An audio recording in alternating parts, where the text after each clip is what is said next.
Sister Hema prayer பண்றீங்களா? Start பண்ணலாம்.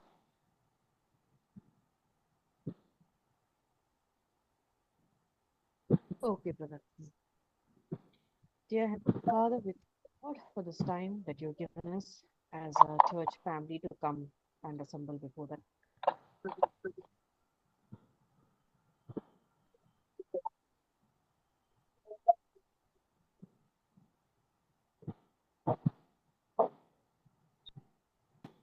Dear Heavenly,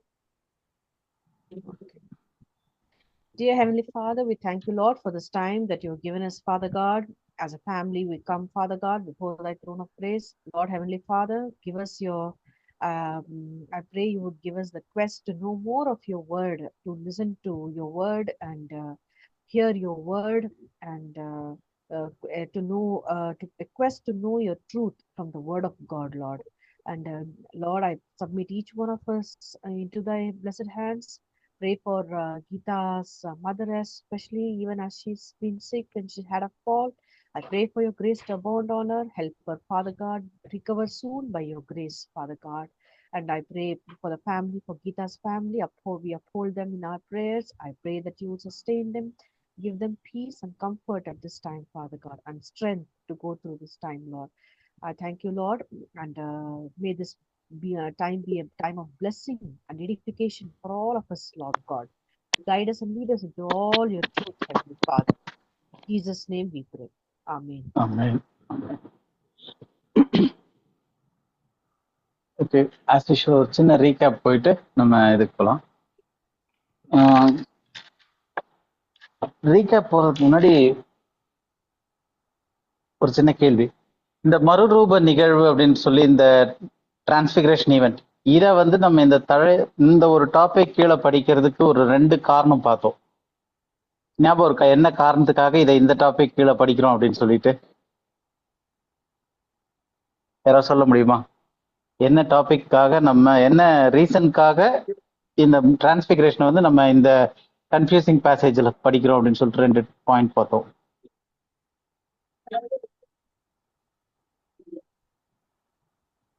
ஞாபகம் இருக்கா யாருக்காவது?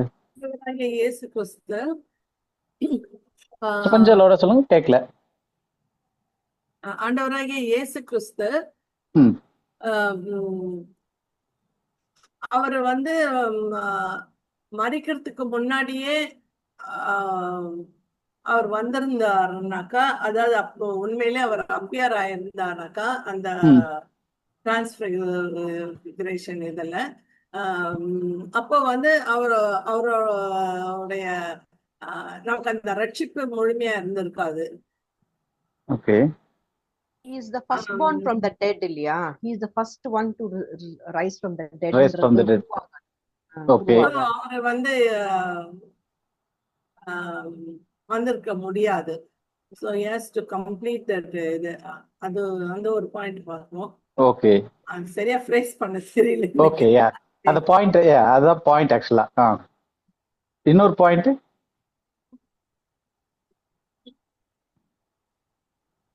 Moses and Elijah is supposed to be like dead. How can they just come up like that? When we are talking about death, yeah, then okay, yeah, they're so அவங்க soul உடனே revive ஆகி அப்படி வந்திருக்க முடியாது இல்லையா? Okay. So இதுதான் வந்து நம்ம பார்த்த 2 ரீசன். ஸோ அதை கரெக்டாக ஃப்ரேஸ் பண்ணோம் அப்படின்னா, மோசேவும் எலியாவும் மரணத்திலிருந்து திரும்பி உயிரோட வந்து பேசினாங்களா? ஏன்னா அவங்க 2 பேருமே வந்து லாங் பிஃபோர் ஜீசஸ் கிரைஸ்ட் அவங்க 2 பேருமே மரிச்சிட்டாங்க. அப்போ மரிச்சிட்டாங்க அப்படின்னும் போது இயேசு கிறிஸ்து தான் மரித்தோரின் முதற் பலனானவர் அப்படின்ட்டு. He is the first born from the dead. அப்போ மரித்தவர்கள்ல இருந்து இயேசு கிறிஸ்து தான் முதலாவது உயிர் தெழுந்தவர் அப்படின்னா, இயேசு கிறிஸ்து இந்த மறுரூப நிகழ்வு நடக்கும் போது அவர் மரிக்கவும் இல்லை, இன்னும் உயிர் தெழவும் இல்லை. அப்படி இருக்கும் போது பழைய ஏற்பாட்டு பரிசுத்தவர்களுடைய உயிர் தெழுதல் இன்னும் நடக்கவே இல்லை. அப்ப அந்த மாதிரி சூழ்நிலையில இங்க மோசேவும் எலியாவும் எப்படி வந்து உயிரோட வந்து பேசியிருக்க முடியும்? முதல் கேள்வி அதுதான் வந்து நம்ம இந்த பேசேஜை படிக்கிறதுக்கான ஃபர்ஸ்ட் கொஸ்டின். 2வது கேள்வி, சரி அப்படி மோசேவும் எலியாவும் இயேசு கிறிஸ்து தான் உயிர்த்தெழுதலினுடைய முதற் பலனா இருக்கிறாரு அப்படின்னும் போது, ஓகே, அப்ப இயேசு கிறிஸ்து உயிர்த்தெழுதலின் முதற் பலனும் போது இவங்க உயிர்த்தெழலை இன்னும். அப்போ இதுக்கு முன்னாடி அவங்க இருந்த நிலைமை என்னவா இருக்கு அப்படின்னா 2 பேருமே மரித்திருக்கிறாங்க அப்படின்னு சொல்லி நம்ம எலியா வந்து எடுத்துக்கொள்ளப்படலன்னு சொல்லி அதை தனி டாபிக்காவே பார்த்துட்டோம். எலியாவும் மரித்து தான் போனார் அப்படின்னு சொல்லிட்டு பார்த்துருக்கோம். அப்ப இவங்க 2 பேருமே மரித்திருக்கிற அந்த நிலைமையில மோசேவும் எலியாவும் எப்படி வந்து பேசிக்க முடியும்? அப்ப மரித்தவர்கள்ல இருந்து பேசினாங்களா அப்படின்னு சொல்லி பார்க்கும்போது அப்படி இயேசு கிறிஸ்து மரித்தவர்களோடு பேச முடியாது. ஏன்னா அது வந்து நியாயப்பிரமாணத்தினால தடை செய்யப்பட்ட ஒரு காரியமா இருக்கு. அது பேர் நேக்ரமென்சின்ட்டு, மரித்தவர்களோடு பேசுவது, மரித்தவர்களோடு சம்பாஷிப்பது அப்படின்றது வந்து நியாயப்பிரமாணத்தின்படி தடை செய்யப்பட்டது. அப்படி செய்யறதுனால இயேசு கிறிஸ்து சப்போஸ் மோசேவும் எலியாவும் வந்து அங்க உயிர்த்தெழுந்து வரல, ஆனா மரித்த நிலைமையில இருந்தவர்களோடு இயேசு கிறிஸ்து பேசினார் அப்படின்னா இயேசு கிறிஸ்து நியாயப்பிரமாணத்தை மீறினவராயிருவாரு. நியாயப்பிரமாணத்தை மீறினவரா இருக்கிறார் அப்படின்னா நியாயப்பிரமாணத்தினால சபிக்கப்பட்டவராயிருவாரு. நியாயப்பிரமாணத்தினால சபிக்கப்பட்டவரானா நியாயப்பிரமாணத்தை அவரால் நிறைவேற்ற முடியாது. நியாயப்பிரமாண ஸ்தாபத்துல உள்ள இருக்கிறவங்கள அவர் மீட்க முடியாது. அப்ப அவரு நியாயப்பிரமாணத்தினால குற்றம் சாட்டப்படாதவரா இருந்து நியாயப்பிரமாணத்தினால சபிக்கப்படாதவரா இருந்தா மட்டும்தான் அவரு நியாயப்பிரமாணத்தை நிறைவேற்ற முடியும். அதன் மூலமாக நியாயப்பிரமாணத்தினால சபிக்கப்பட்டவர்களை மீட்க முடியும். அப்ப இயேசு கிறிஸ்து வந்து நமக்கு நம்மளுடைய பாவத்துக்காக மரித்து நியாயப்பிரமாணத்தினா நிறைவேற்றி அதை நிறைவேற்றி முடித்தார் அப்படின்னு வசனம் சொல்லும் போது இது எது காட்டுதுன்னா இயேசு கிறிஸ்து நியாயப்பிரமாணத்தை மீறல், அவர் சிலுவையில வெற்றி சிறந்து அதை நிறைவேற்றி முடித்தார்னு காட்டுது. அப்படின்னா அங்க மோசேவும் எலியாவும் வந்து மரித்த நிலைமையிலையும் வந்து பேசல, இயேசு கிறிஸ்து அவர்களோட பேசல. ஏன்னா பேசியிருந்தாருன்னா நியாயப்பிரமாணத்தை மீறினவர் ஆயிடுவாரு. அவங்க உயிர்த்தெழுந்து வர்றதுக்கு வாய்ப்பே கிடையாது. ஏன்னா இயேசு கிறிஸ்து தான் உயிர்த்தெழுதலுடைய முதற்கனியா இருக்கிறார், மரித்தவர்கள் வந்து உயிர்த்தெழுதல்ல முதற் பலனானவரா இருக்கிறாரு அப்படின்னு சொல்லி பார்த்தோம். அப்போ இங்க வந்தது மோசேவும் எலியாவும் அப்படின்னும் போது இது வந்து ஒரு குழப்பமான இதுவா இருக்கு. ஏன்னா அவங்க வந்து மரணத்துல இருக்கிற நிலைமையிலயும் பேச முடியாது, அந்த நிலைமையில தான் அவங்க இருக்கிறாங்க. மரித்த நிலைமையில தான் மோசேவும் எலியாவும் இருக்காங்க. அந்த நிலைமையோடு இயேசு கிறிஸ்து பேசினார்னா அவர் நியாயப்பிரமாணத்தை மீறினவராயிருவாரு. அது அப்படி நடக்கவே நடக்காது, அது கிடையாது. அப்போ உயிர்த்தெழுந்து வந்து பேசினாங்களா? ஏன்னா அவங்க மகிமையில வந்து பேசினாங்கன்னு இருக்கு. அப்போ உயிர்த்தெழுந்து வந்து பேசினாங்களா அப்படின்னு கேட்டா இயேசு கிறிஸ்துவே இன்னும் மரிக்கல, உயிர்த்தெழல, அதனால அதுவும் சாத்தியம் இல்லை வசனத்தின்படி. அப்ப இந்த ஒரு நிகழ்வு வந்து தனியா வேத சத்தியத்திற்கு முரணா இருக்கிற மாதிரி ஒரு சம்பவமா இருக்கு. அதை வந்து ஆனா ஹைலைட்டா சொல்லக்கூடிய ஒரு சம்பவமா இருக்கு இந்த மறுரூப நிகழ்வுன்றது. அதனால இந்த தலைப்புல நம்ம இதை படிச்சுக்கிட்டு வரோம் அப்படின்னு சொல்லி பார்த்தோம். சரி, அப்படி மோசேவும் எலியாவும் இங்க வந்து இயேசுவோட பேசுனது எப்படி, இது என்னவா இருக்கு அப்படின்னு சொல்லிட்டு இதை நம்ம படிக்கும் போது முதல் கேள்வி என்னன்னா, மறுரூப நிகழ்வு வந்து ஒரு உண்மையான நிகழ்வா, பிசிக்கல் ஈவெண்டா நடந்ததா, அல்லது அது ஒரு தரிசனமா அப்படின்னு சொல்லி பார்க்க ஆரம்பிச்சோம். அதுல கனவுனா என்ன, தரிசனம்னா என்ன, ரெண்டுத்துக்குமான வித்தியாசம் பார்க்க ஆரம்பிச்சோம். அப்ப கனவுன்றது தூங்கும் போது வரக்கூடியது, தரிசனம் எப்ப வரும்னு பார்த்தோம். என்ன மாதிரி நிலைமையில வரும் ஞாபகம் இருக்கா? தரிசனம் எப்படி விட்ட நிலைமையில வரும்ட்டுன்னு. ஆஃப் ஸ்லெப்ட், அதாவது டிரான்ஸ் அப்படின்னு சொல்லக்கூடிய நித்திரை மயக்கமான நிலை அப்படின்னு சொல்லிட்டு வசனத்துல வருது. நித்திரை மயக்கமான நிலைன்னு சொல்லலாம், இல்லாட்டி ஞான திருஷ்டியின் நிலையில அப்படின்னு சொல்லிட்டு வெவ்வேறு வார்த்தைகள் பயன்படுத்தப்படுது.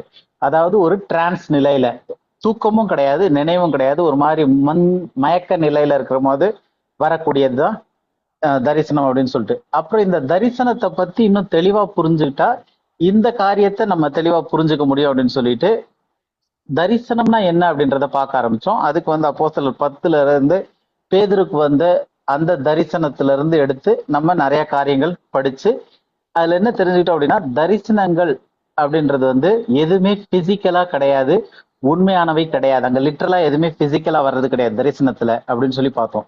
அது வந்து ஒரு நித்திரை மயக்கமான நிலையில, அதாவது ஒரு ஞான திருஷ்டியில பார்க்கப்படுற, டிரான்ஸ்ல பார்க்கப்படுற அந்த ஒரு நிலையில இருந்து வரக்கூடியதா இருக்கு அப்படின்னு சொல்லி பார்த்தோம். அதுக்கப்புறம் பொதுவா எல்லாரும் வந்து தரிசனம் அப்படின்னு சொன்ன உடனே என்ன நினைக்கிறாங்க அப்படின்னா, தரிசனம் அப்படின்னாலே பார்க்கக்கூடியது. ஏன்னா அது பேரே வந்து விஷன்ஸ் அப்படின்னு இருக்கனால அதுல வந்து தரிசனம் அப்படின்னா பார்க்கறது அப்படின்னு சொல்லிட்டு வெறும் பார்க்கறது மட்டும் தான் தரிசனம் அப்படின்னு நினைச்சுக்கிறாங்க. ஆனா நம்ம அந்த இதுல இருந்து நிறைய காரியங்களை பிரிச்சு எடுத்து படிச்சதுல தரிசனத்துல வந்து என்னெல்லாம் அடங்கி இருக்கு அப்படின்னா, தரிசனத்துல பார்க்கறது இருக்கு, டெஃபினட்டா பார்க்க முடியும். அது போக கேட்க முடியும். அந்த தரிசனத்துல உரையாடல்கள் வரக்கூடிய சத்தங்களை கேட்க முடியும். தரிசனத்துல பாக்குறது மட்டும் இல்ல, தரிசனத்துல கேட்க முடியும். அதே மாதிரி அந்த தரிசனத்துல வந்து கேட்கறது மட்டும் இல்ல, உரையாடவும் முடியும். அதுல கான்வர்சேஷனும் பண்ணலாம் அப்படின்னு சொல்லிட்டு அந்த மாதிரி நடக்கிறதும் இருக்கு அப்படின்னு சொல்லிட்டு தரிசனங்களுடைய காரியங்கள்ல இருந்து எடுத்து நம்ம பார்த்தோம். அடுத்தது ஆஹ் சில தரிசனங்கள் வந்து எல்லா தரிசனமும் கிடையாது. சில டைம்ல நம்மளுடைய சப்கான்சியஸ் மைண்ட்ல இருந்து வரக்கூடிய நிறைய விஷன்ஸ் மாதிரி வரக்கூடிய இதெல்லாம் கூட இருக்கு. ஆனா சில தரிசனங்கள் தேவனால ஒரு நோக்கத்திற்காக கொடுக்கப்படுது அப்படின்னு சொல்லி பார்த்தோம். உதாரணத்துக்கு அப்போஸ்தலர் 10ல பேதுருவுக்கு வந்து அந்த தரிசனம், அப்படிப்பட்ட தரிசனங்கள் தேவனே கொடுக்கக்கூடிய அப்படிப்பட்ட தரிசனங்களா இருந்தாலும் கூட அந்த தரிசனத்தினுடைய முழு அர்த்தத்தையும் உடனே புரிந்து கொள்ளணும் அப்படின்றது அவசியம் கிடையாது. புரிந்து கொள்ளாமலும் போகலாம் அப்படின்னு சொல்லி பார்த்தோம். ஏன்னா பேதுருவுமே வந்து மனசுல சந்தேகப்பட்டுக்கிட்டு இருக்கா 3 தடவை அந்த விஷன் வந்த பிறகுமே.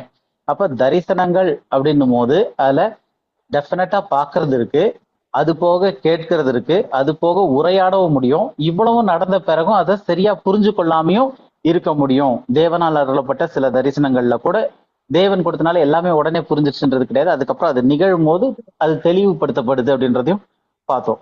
அடுத்தது இந்த மறுரூப நிகழ்வு ஒரு தரிசனமா அல்லது உண்மையான நிகழ்வா? ஏன்னா இவ்வளவு நேரம் நம்ம இது வந்து ஒரு தரிசனம்னா என்ன அப்படின்றத நம்ம புரிஞ்சுக்கிட்டோம். இப்ப இந்த மறுரூப நிகழ்வு ஒரு தரிசனமா அப்படின்றதுக்கு சில காரியங்கள் மூலமா அதை பார்த்து படிச்சுட்டு வந்தோம். அதுல முதலாவது என்ன பார்த்தோம் அப்படின்னா, இதை வந்து பிப்ளிக்கலா வந்து ஒவ்வொரு கேட்டகரியா நம்ம பார்த்துட்டு வந்தோம். எப்படி இது தரிசனம் தான் அப்படின்றத நம்ம அப்படியே டெவலப் பண்ணிட்டு வந்தோம். ஃபர்ஸ்ட் அதுல வந்து இயேசு கிறிஸ்து இந்த பூமியில இருந்த போது என்ன உருவத்துல என்ன சாயல்ல இருந்தார் அப்படின்னு சொல்லிட்டு வசனத்துல இருந்து பார்த்தோம்.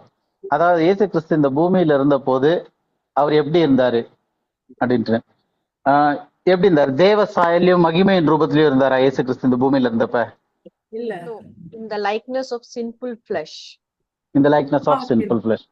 அப்போ இயேசு கிறிஸ்து தேவ சாயல்லையும் இல்ல மகிமையின் ரூபத்திலயும் இல்ல அப்படின்றத நம்ம வசனத்துல இருந்து பார்த்தோம் கிளியரா. ஏன்னா சில இதெல்லாம் வந்து நம்ம சொல்லும் போது நிறைய பேருக்கு கேட்கறவங்களுக்கு டக்குன்னு அஃபென்சிவா இருக்கும். என்னது இயேசு கிறிஸ்து தேவ சாயல் இல்லையா, அவருக்கு மகிமையின் ரூபம் இல்லையா அப்படின்னு சொல்லிட்டு. அப்ப இது எல்லாமே வந்து நம்மளுடைய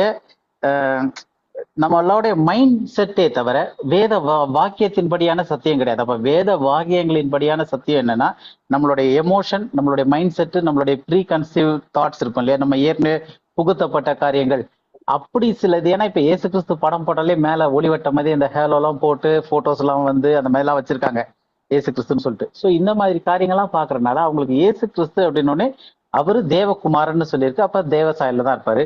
அவரு மகிமையில இருக்கிறவர், மகிமையின் ரூபத்துலன்ட்டுன்னு. ஆனா வசனத்தின் அடிப்படையில இயேசு கிறிஸ்து இந்த பூமியில இருந்தப்ப அவர் தேவ சாயல்லையும் இல்ல மகிமையின் ரூபத்திலையும் இல்லை அப்படின்னு சொல்லி பார்த்தோம்.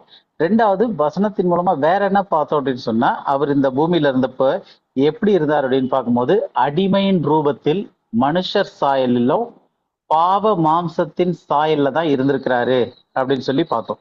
அப்ப இத வந்து வசனங்கள் மூலமா நம்ம பார்த்தனால நமக்கு தெளிவாயிருக்கு. இயேசு கிறிஸ்து இந்த பூமியில இருந்தப்ப என்ன ரூபத்துல இருந்தாருன்னா அடிமையின் ரூபம். அதே மாதிரி என்ன சாயல்ல இருந்தாருன்னா மனுஷர் சாயல். அந்த மனுஷர் சாயல் எப்படிப்பட்டதுன்னா பாவ மாம்சத்தின் சாயல்ல இருந்திருக்காரு அப்படின்னு சொல்லிதான் பாக்குறோம். ஏன்னா அவரு அந்த ரூபத்துல தாழ்த்தி தான் வராரு. தேவ ரூபத்திலையும் மகிமையின் ரூபத்திலையும் தேவ சாயல்ல அவர் அப்படியே வரல. அவர் மனித சாயல்ல ஒரு பாவ ரூபத்துலதான் வராரு. பாவ சாயல்ல வர மாதிரி அடிமையின் ரூபம் எடுத்து வராரு. ஏன்னா வசனத்துல இருந்து இயேசு கிறிஸ்து இந்த பூமியில இருந்த போது மகிமைப்படவில்லை அப்படின்னு சொல்லிட்டு நம்ம இப்ப பார்த்தாச்சு. அப்ப இயேசு கிறிஸ்து வந்து எப்ப இது பண்ணப்பட்டார் அப்படின் போது மரித்து அடக்கம் பண்ணப்பட்டு உயிர்த்தெழுந்து அதுக்கப்புறம் பரமேறிய பிறகுதான் அவரு மகிமை அடைந்தார், இல்ல மகிமைப்படுத்தப்பட்டார் அப்படின்னு சொல்லிட்டு வசனத்துல இருந்து பார்த்தோம். எப்படி நமக்கு இது கன்ஃபார்ம் ஆச்சு அப்படின்னு பார்த்தோம்னா, அவர் மகிமை அடைந்த பிறகுதான் நமக்கு இது ஞாபகம் இருக்கா. எப்படி இயேசு கிறிஸ்து இந்த பூமியில இருந்தப்ப மகிமைப்படல, அவர் பரமேறிய பிறகுதான் மகிமைப்படுத்தப்பட்டார் அப்படின்றதுக்கு நம்ம லாஸ்ட் வீக் பார்த்தோம். ஞாபகம் இருக்கா? எப்படி எதை வச்சு நம்ம அதை உறுதியா சொல்றோம் அப்படின்னு சொல்லிட்டு ஆக்ஸ்ல பார்த்தோம் சாப்டர் 1ல. என்ன சிஸ்டர்? ஆக்ஸ் சாப்டர் 1ல பார்த்தோம். ஆக்ஸ் சாப்டர் 1ல பார்த்தோம். அதை விட முக்கியமான ஒரு விஷயத்த பார்த்தோம். அவர் பூமியில இருந்தப்ப அவர் வந்து தேவ சாயல் இல்லைன்னு இதெல்லாம் பார்த்துட்டோம். அவர் வந்து உயிர்த்தெழுந்து பரமேறிய பிறகுதான் மகிமைப்படுத்தப்பட்டிருக்கார் அப்படின்றதுக்கு ஒரு ப்ரூஃபா ஒரு விஷயத்த நம்ம பார்த்தோம். ஆமா, ஹோலி ஸ்பிரிட். ஆமா. அதாவது ஜான் 7:39. யாராவது பைபிள் வச்சிருந்தா படிங்களேன். யோவான் 7:39. அந்த ஒரு வசனத்தை திரும்ப படிச்சுக்கலாம்.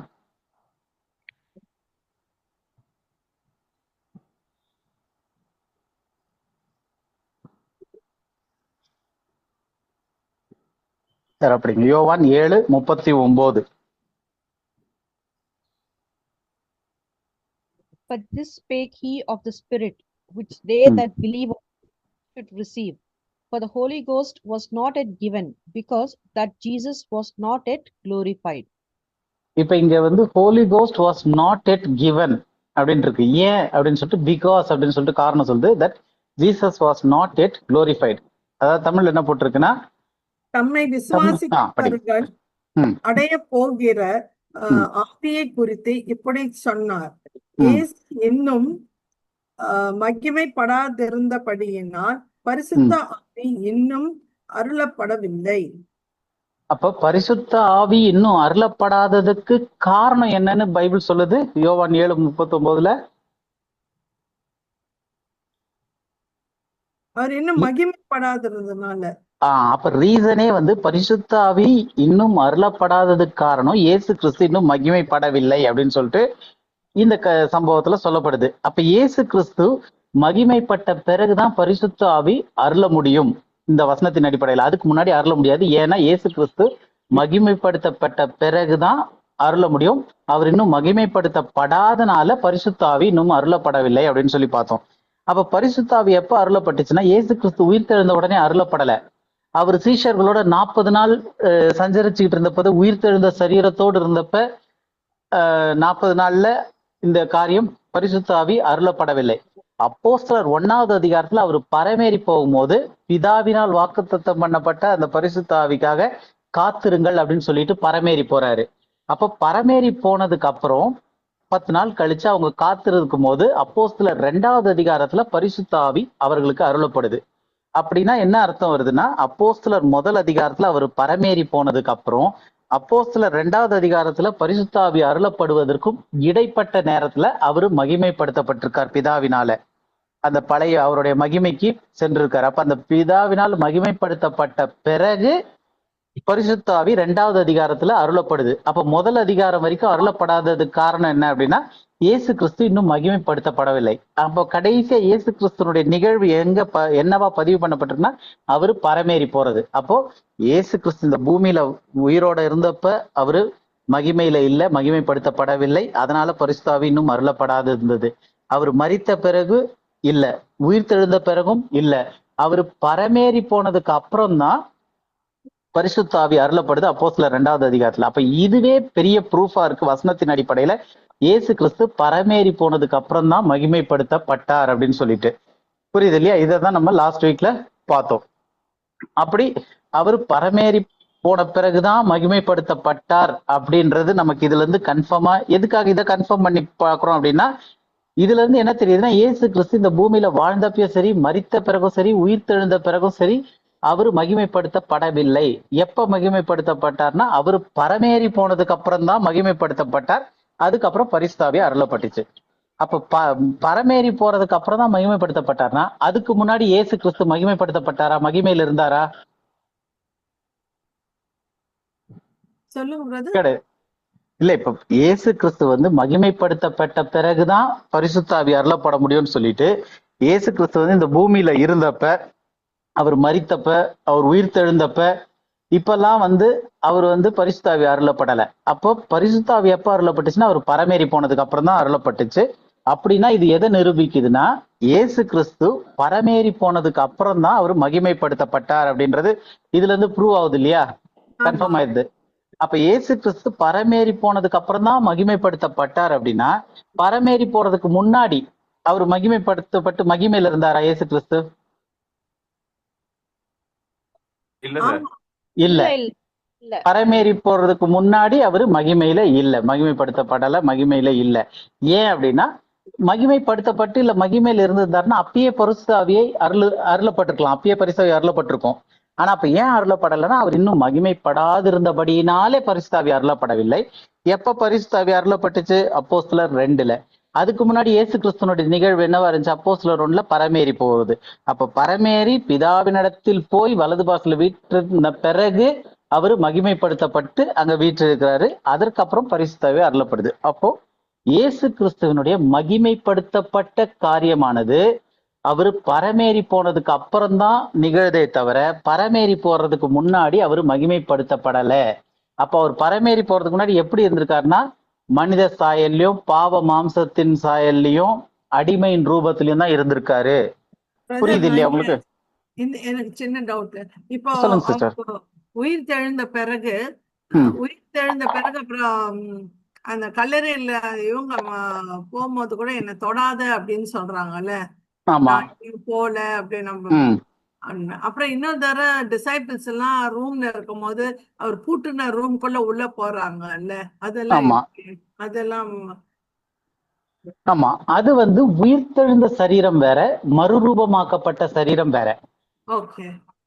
ஒருத்தர் உயிர்த்தெழும் போது உயிர்த்தெழுந்த சரீரம் அப்படின்றது வேற இருக்கு. நம்ம இன்னைக்கே வந்து அடுத்த கம்பேரிசன் ஒண்ணு பார்ப்போம். அதுல இன்னும் கொஞ்சம் டீட்டெயிலா புரியும் உங்களுக்கு அந்த காரியங்கள். அதாவது உயிர்த்தெழுந்த சரீரம் வேற, மறுரூபமாக்கப்பட்ட சரீரம் வேற. உயிர்த்தெழுந்த சரீரத்துல வந்து இயேசு கிறிஸ்து வந்து எம்மாவு போற வழியில சீஷர்களோட வராரு. அப்புறம் அங்க மீன் பிடிச்சு தராரு, அவர் சாப்பிடுறாரு. அப்படியே மூடி இருக்கிற செவத்துக்குள்ள அவர் போறாரு. என்னோட விழாவில கையை வச்சு பாரு அப்படின்றாரு தோமா கிட்ட. ஸோ இந்த காரியங்கள்லாம் நார்மலா நடந்துகிட்டு இருக்கு இல்லையா? இது வந்து உயிர்த்தெழுந்த சரீரம். நீங்க நான் கேட்டது நல்ல பாயிண்ட். ஏன்னா அதுக்கு அடுத்து நம்ம இன்னைக்கு பார்க்க போறதுலயே வந்து இதை இன்னும் கொஞ்சம் டீட்டெயிலா எக்ஸ்பிளைன் பண்ணலாம் அந்த இதுல வச்சு. அப்போ இந்த காரியங்கள் உயிர்த்தெழுந்த சரீரம்ன்றது வேற, மறுரூபமாக்கப்பட்ட சரீரம்ன்றது வேற. அப்ப அவருக்கு அந்த மறுரூபமாக்கப்பட்ட அந்த மகிமைப்படுத்தப்பட்ட மறுரூபம்ன்றது வந்து நம்ம மகிமைப்படுத்தப்பட்டன்னு சொல்லலாம். மறுரூபமாக்கப்பட்ட அந்த மகிமைப்படுத்தப்பட்ட சரீரம்ன்றது வந்து அவர் பரமேறி போனதுக்கு அப்புறம் தான் அங்க இருக்கே தவிர, அவர் உயிர்த்தெழுந்த பிறகு வந்தது வந்து மறுரூபமாக்கப்பட்ட சரீரம் கிடையாது. அது பேரு உயிர்த்தெழுந்த சரீரம், த ரிசரக்டட் பாடி. அது ரெண்டுத்துக்கும் வித்தியாசம் இருக்கு. அதையும் நம்ம பார்த்துடலாம் அப்படியே அடுத்து வரும்போது. Okay sister. அப்ப இந்த பூமியில இயேசு கிறிஸ்து வாழ்ந்தப்ப அவரு மகிமைப்படுத்தப்படவில்லை. அவர் பரமேறி போனதுக்கு அப்புறம் தான் மகிமைப்படுத்தப்பட்டார். பரமேறி போனதுக்கு அப்புறம் இங்க பூமியில அவர் இருந்தாரா? இல்ல. அவர் பரமேறி போயிட்டாரு. அதுக்கப்புறம் தான் மகிமைப்படுத்தப்பட்டார். அப்படின்னா இங்க மறுரூப நிகழ்வுல இயேசு கிறிஸ்து உண்மையிலேயே நிஜமா பிசிக்கலா அவரு மகிமைப்படுத்தப்பட்டாரா? மறுரூபமாய் வெண்மையா பிரகாசிச்சு மகிமையில போனாரா அப்படின்றது ஒரு அது கிடையாது அப்படின்றது இது நிரூபிக்குது இல்லையா? அப்ப அது லிட்ரலா ஒரு பிசிக்கலான ஈவெண்ட் கிடையாது. அப்ப அது வந்து வேற. அப்போ அது ஒரு விஷன். புரியுது இல்லையா உங்களுக்கு? புரியுது. அப்படியே இன்னும் கொஞ்சம் போக இன்னும் ஈஸியா புரியும். சோ அப்ப அந்த மறுரூப நிகழ்வுல வந்து இயேசு கிறிஸ்துவ மகிமையில அவங்க பார்த்ததா இருக்கட்டும், அந்த டைம்ல பிசிக்கலா லிட்ரலா இயேசு கிறிஸ்து மகிமைப்படுத்தப்படவே இல்லை. அவர் அப்ப அந்த டைம்ல என்ன சாயல்ல இருந்தாருன்னா, மகிமையின் ரூபத்துல இல்ல, அவரு பாவ மாம்சத்தின் சாயல்லையும் மனித ரூபத்திலையும் தான் இருந்தாரு அவரு. இதை நம்ம ஏற்கனவே வசனத்துல இருந்து நம்ம பார்த்துட்டோம். அப்ப அவர் வந்து பரமேறி போனதுக்கு அப்புறம் தான் இந்த மகிமைப்படுத்தப்பட்ட அந்த ஒரு ரூபத்துக்கே வராரு. அந்த ஒரு சாயல்ல இருக்கிற தேவ சாயல் மகிமைப்படுத்தப்பட்ட ரூபத்துக்கே போறாருன்னா, அப்ப இங்க மறுரூப மலையில அவரு அந்த மகிமைப்படுத்தப்பட்ட அந்த காரியத்தை பார்க்கும்போது அது உண்மையான பிசிக்கலான ஒரு ஈவெண்ட் கிடையாது. அது ஒரு நிஜமான சம்பவம் கிடையாது. அது ஒரு விஷன், அது ஒரு தரிசனம் அப்படின்றது நமக்கு தெரிய வருது. இதே காரியத்தை இன்னும் தெளிவா புரிஞ்சுக்கிறதுக்கு, ஏன்னா இதெல்லாம் கொஞ்சம் குழப்பமான காரியமா இருக்கும், இதை இன்னும் கொஞ்சம் தெளிவா புரிஞ்சுக்கிறதுக்கு நம்ம இன்னொரு கம்பேரிசன் இன்னைக்கு பார்க்க போறோம். ஒரு ஒப்பீடு பண்ணி இதை நம்ம பார்த்தோம்னா இது இன்னும் கொஞ்சம் ஈஸியா புரிய ஆரம்பிக்கும். இப்ப இயேசு கிறிஸ்து வந்து அந்த 3 சீஷர்களையும் கூட்டிக்கிட்டு அவங்க போய் மறுரூப மலையில இருக்கும்போது அவங்க முன்னாடி மறுரூபம் ஆகுறாரு அப்படின்னு சொல்லி பார்த்தோம். அப்ப அவர் மறுரூபம் ஆகும்போது இதை நம்ம வந்து ஏற்கனவே படிச்சுட்டோம், இருந்தாலும் இப்ப திரும்ப அந்த ஒரு தெளிவுக்காக நம்ம இதை படிச்சுக்கலாம். அப்ப அங்க மறுரூப மலையில இருந்தப்ப அவர் எப்படி இருந்தாருன்னு பார்த்து ஒரு 2 வசனம் திரும்ப ரிமைண்ட் பண்ணிக்கிறதுக்காக படிக்கலாம். மத்தேயுல 17வது அதிகாரத்துல 2வது வசனம் படிங்க. மத்தேயு 17:2.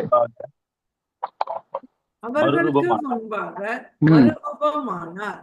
அவர் முகம் சூரியனை போல பிரகாசித்தது, அவர் வஸ்திரம் வெளிச்சத்தை போல வெண்மையாயிற்று. அப்ப இங்க பாக்குறோம் அவர் முகம் எப்படி மறுரூபமானாரு. அவர் முகம் சூரியனை போல பிரகாசித்தது. அப்ப இங்க ஒரு முக்கியமான வார்த்தை என்னன்னா பிரைட்னஸ், பிரகாசித்தது. அவர் வஸ்திரம் வெளிச்சத்தை போல வெண்மையாயிற்று அப்படின்னு சொல்லி பாக்குறோம். அதே காரியத்தை லூக்கால இருந்து படிக்கலாம். லூக்கா 9வது அதிகாரம் 29வது வசனம். அவர் ஜெபம் பண்ணுகையில் ம். அவருடைய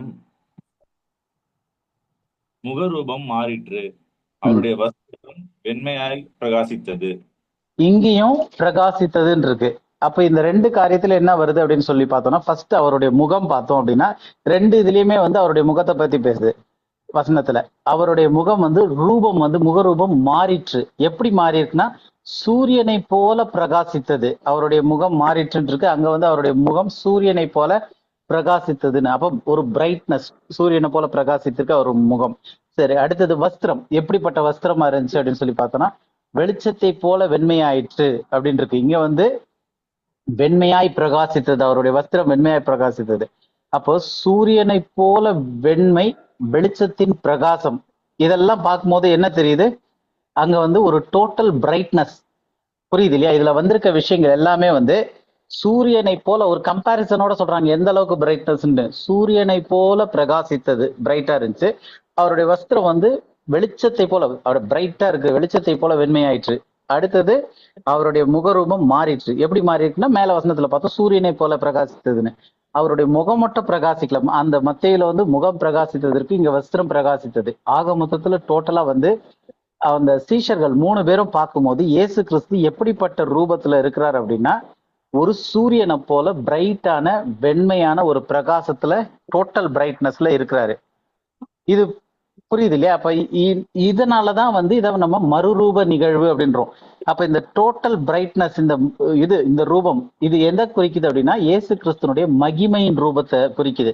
அவருடைய பாவ சாயல்லையோ இல்ல அந்த அடிமையின் ரூபத்தையோ இது குறிக்கல. கன்ஃபார்மா தெரியுது இல்லையா நமக்கு? இப்ப இந்த வசனம் படிச்சதுல இருந்து மறுரூப நிகழ்வுல இயேசு கிறிஸ்துனுடைய முகமும் அவருடைய வஸ்திரமும் எப்படி இருந்துச்சு அப்படின்னா, சூரியனை போல வெண்மையின் வெளிச்சமாய் பிரகாசித்தது, டோட்டல் பிரைட்னஸ்ல பிரகாசித்தது. அப்ப இதுதான் நமக்கு என்ன ப்ரூஃபா காட்டுது அப்படின்னா, இயேசு கிறிஸ்து மகிமையின் ரூபத்துல இருந்தாரு, மகிமையின் ரூபத்தை அடைந்தாரு அப்படின்னு சொல்லிட்டு, அதனால இத வந்து மறுரூப நிகழ்வு அப்படின்னு சொல்லி சொல்றோம். இப்போ ஒரு கேள்வி, வேதாகமத்துல இந்த மகிமைப்படுத்தப்பட்ட இயேசு கிறிஸ்துவ வேற யாரெல்லாம் பார்த்திருக்கிறாங்க?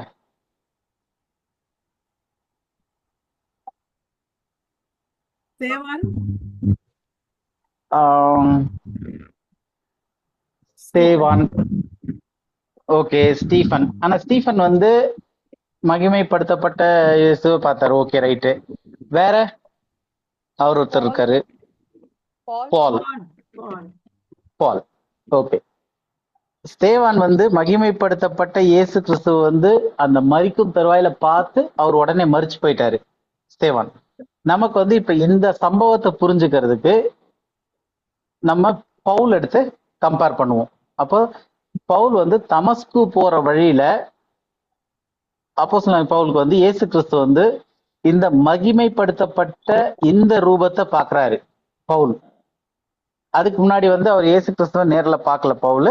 அவர் வாழ்ந்த காலத்துல இருந்தாலும் சீஷர்களோட தான் இருந்தாரு, எல்லாம் இது பண்ணாரு. சீஷர்கள் 3 பேருக்குமே வந்து இயேசு கிறிஸ்து அந்த மறுரூப நிகழ்வுல அவருடைய மகிமையின் ரூபத்தை காட்டியிருக்காரு. அது எப்படி இருக்குன்ட்டு நம்ம இந்த 2 வசனங்கள் படிச்சுட்டோம். இப்ப பவுல் வந்து அதே மகிமைப்படுத்தப்பட்ட இயேசு கிறிஸ்துவ பாக்குறாரு. இது வந்து ஒரு சொல்லுங்க, அவர் ஒரு ஒளியா தானே பாக்குறாரு. யாரு? பவுல். பவுல் இல்ல, அத நம்ம படிக்க போறோம். இப்ப படிக்கும்போது இன்னும் கிளியரா புரியும். அப்ப அதாவது சீஷர்கள் பார்த்த மகிமைப்படுத்தப்பட்ட இயேசு கிறிஸ்து எப்படி இருந்தார் அந்த மறுரூப மலையிலன்னு பார்த்துட்டோம்.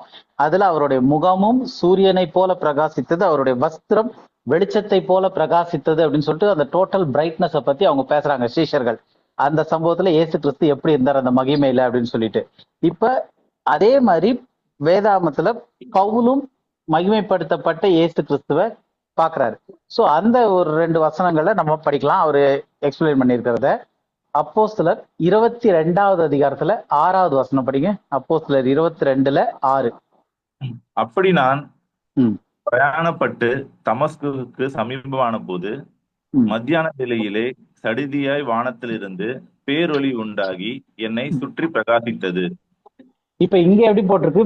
வெளிச்சத்துக்கு பதிலா பேரொளி, ரொம்ப பிரைட்னஸ். அந்த மாதிரி ஒரு சடன் பிரைட்னஸ் வந்து அவர் மாதிரி கிரேட் லைட் அப்படின்னு இங்கிலீஷ்ல போட்டிருக்கு. பேரொளின்றதுக்கு கிரேட் லைட். அப்போ அந்த பேரொளி உண்டாகி என்னை சுற்றி என்ன ஆயிருச்சு? பிரகாசித்தது. பிரைட்னஸ் வந்திருக்கு, பிரகாசித்தது.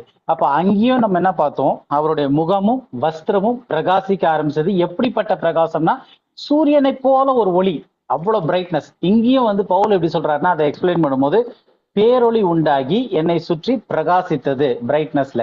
இதே சம்பவத்தை இன்னொரு வாட்டியும் சொல்றாரு. அதே அப்போஸ்தலர் 26வது அதிகாரத்திலே 13வது வசனம்.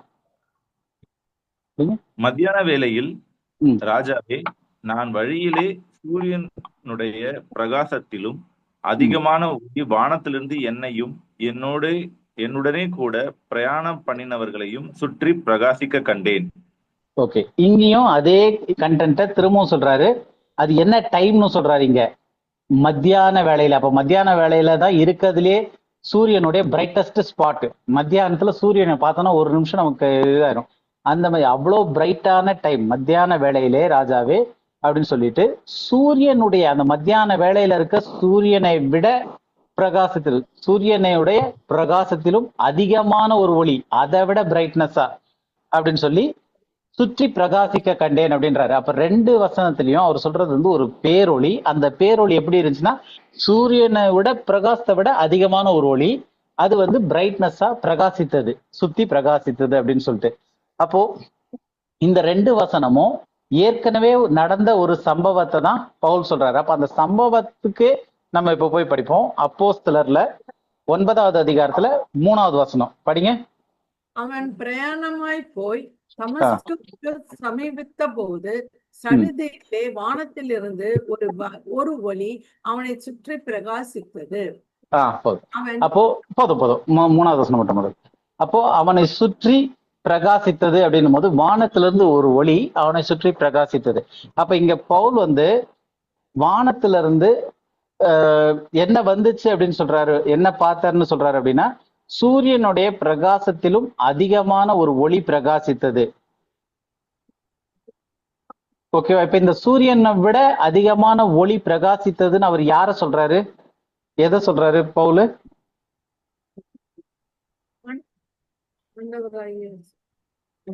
அப்படியே அடுத்தது 4வது வசனமும் 5வது வசனமும் சேர்த்து படிங்க அப்படியே. அவன் தரையிலே விழுந்தான்.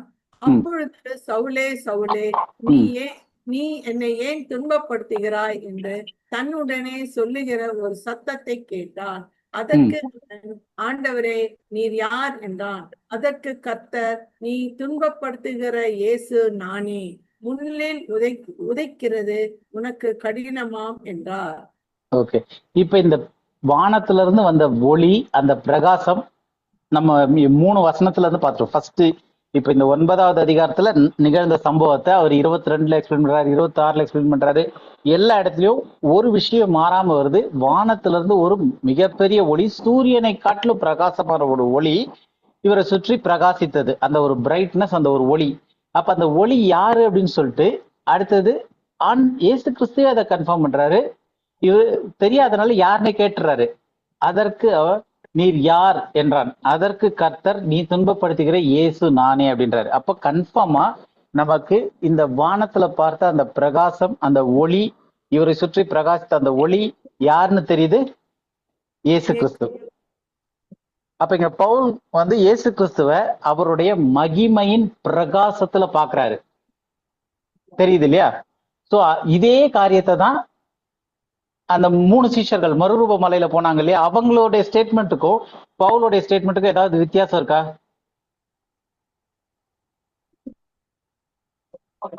நான் கேட்கறது புரியுதா? இல்ல, புரியல. இப்ப மறுரூப நிகழ்வுல வந்து யாரெல்லாம் இயேசு கிறிஸ்தனுடைய மறுரூபத்தை பார்த்தாங்க? எலியாவும் மோசஸும். இல்ல, அவங்க 2 பேரும் மகிமையில வந்து பேசினாங்க. இதெல்லாம் பார்த்தது யாரு? Peter and John. ஓகே, பேதுரு, யாக்கோபு, யோவான் 3 பேரும், பீட்டர், ஜேம்ஸ் அண்ட் ஜான், இவங்க 3 பேரும் பாக்குறாங்க. பார்த்துட்டு அந்த நரேஷன்ல எப்படி வருது அப்படின்னு சொல்லி நம்ம ஏற்கனவே பார்த்தோம். அவருடைய முகம் வந்து சூரியனை போல பிரகாசித்தது, அவருடைய வஸ்திரம் வெண்மையாய் பிரகாசித்தது அப்படின்னு சொல்லிட்டு, பேரொளியா இருந்துச்சு, பிரகாசித்தது வெண்மைன்னு சொல்லிட்டு. அப்ப அங்க மறுரூப நிகழ்வுல வந்து இயேசு கிறிஸ்துவ அந்த 3 சீஷர்கள் பார்க்கும்போது அவருடைய பிரைட்னஸ் எப்படி இருந்திருக்குன்னு பார்த்தோம்னா, சூரியனை போல பிரகாசித்தது, அவருடைய வஸ்திரம்லாம் வெளிச்சமா வெள்ளையாயிற்று, டோட்டலா பிரகாசித்தது. அதே விஷயத்தை இங்க பவுலும் பாக்குறாரு.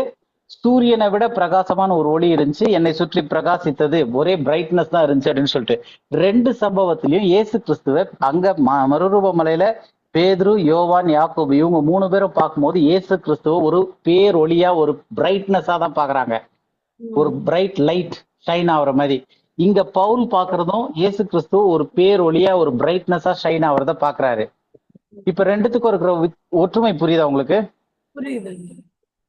அப்ப 2 பேர் பார்த்ததுலயும் வந்து கன்ஃபார்மா என்ன தெரியுது, இப்ப இயேசு பவுல் பார்த்ததும் வந்து இயேசு கிறிஸ்துவ மகிமைப்படுத்தப்பட்ட இயேசு கிறிஸ்துவ தான் பாக்குறாரு பவுல். அதே இததான் வந்து பேதுரு, யோவான், யாக்கோபு இவங்களும் வந்து இயேசு கிறிஸ்துவ மகிமையின் ரூபத்துல மகிமைப்படுத்தப்பட்டவரா கண்டிருக்காங்க. அதே மாதிரிதான் இப்ப பவுலும் கண்டிருக்காரு. இப்ப இந்த 2 பேர் பார்த்ததுலயும் இயேசு கிறிஸ்துவ ஒரே மாதிரிதான் 2 பேரும் பார்த்திருக்காங்க. புரியுது இல்லையா? 2 பேரும் இயேசு கிறிஸ்துவ எப்படிப்பட்ட நிலைமையில பார்த்திருக்காங்கன்னா, இயேசு கிறிஸ்துவ அவருடைய மகிமையின் பிரகாசத்துல மகிமையின் ரூபத்துல பார்த்திருக்கிறாங்க. கிளியரா இருக்கா இது வரைக்கும்? ஒரே சொல்லுமா. இப்போ எனக்கு என்னன்னா, ஆனா பேதுரு மட்டும் தான் சொல்றாரு இந்த மாதிரி இங்க எல்லாருக்கும் கூடாரம் போட்டு நம்ம இது பண்றோம். அப்ப 2 பேர் பார்த்த தரிசனம் கண்டவங்க ஏன் எதுவுமே சொல்லவே இல்லை? யோவானும் பார்த்திருக்காரு, யாக்கோபு தரிசனத்தை. எப்பயுமே வந்து சில காரியங்களை வந்து பேதுரு சொல்றதா தான் இருக்கும். ஏன்னா பேதுரு தான் வந்து திருமந்தை சபையினுடைய ஃபவுண்டேஷனா வைக்கிறாரு. இயேசு கிறிஸ்து சொல்லும் போது பேதுரு தான் ஃபர்ஸ்ட் கன்ஃபஸ் பண்றாரு. இதே அதுக்கு முந்தின அதிகாரத்துல நம்ம மேபி நெக்ஸ்ட் வீக் படிப்போம்னு நினைக்கிறேன், இதனுடைய காரணத்தை பார்க்கும்போது 16வது அதிகாரத்துல இருந்து. அப்போ பேதுரு வந்து சொல்லுவாரு. இப்பயே மத்தேயுல 16வது அதிகாரத்துல 18வது வசனம் யாராவது எடுத்து படிங்க.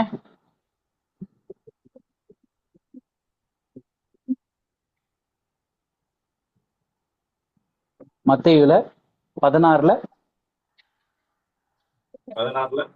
18 பாருங்க. 17, 18 ரெண்டும் சேர்த்து கூட படிங்க. இயேசு அவனை நோக்கி, யோனாவின் குமாரனாகிய சீமோனே, நீ பாக்கியவான். மாம்சமும் ரத்தமும் இல்ல, அதுக்கு முந்தின வசனத்துல இருந்து படிங்க. அதுக்கு முன்னாடி வசனத்துல இருந்து 16லயா சார்? 16லயே அந்த கண்டென்ட் என்னன்னு நான் இதுல போடல. சொல்லுங்க. தேவனுடைய குமாரனாகிய கிறிஸ்து என்றார். இல்ல அதுக்கு முந்தின வசனமும் சாரி. அப்பொழுது அவர், நீங்கள் என்னை யார் என்று சொல்லுகிறீர்கள் என்று கேட்டார்.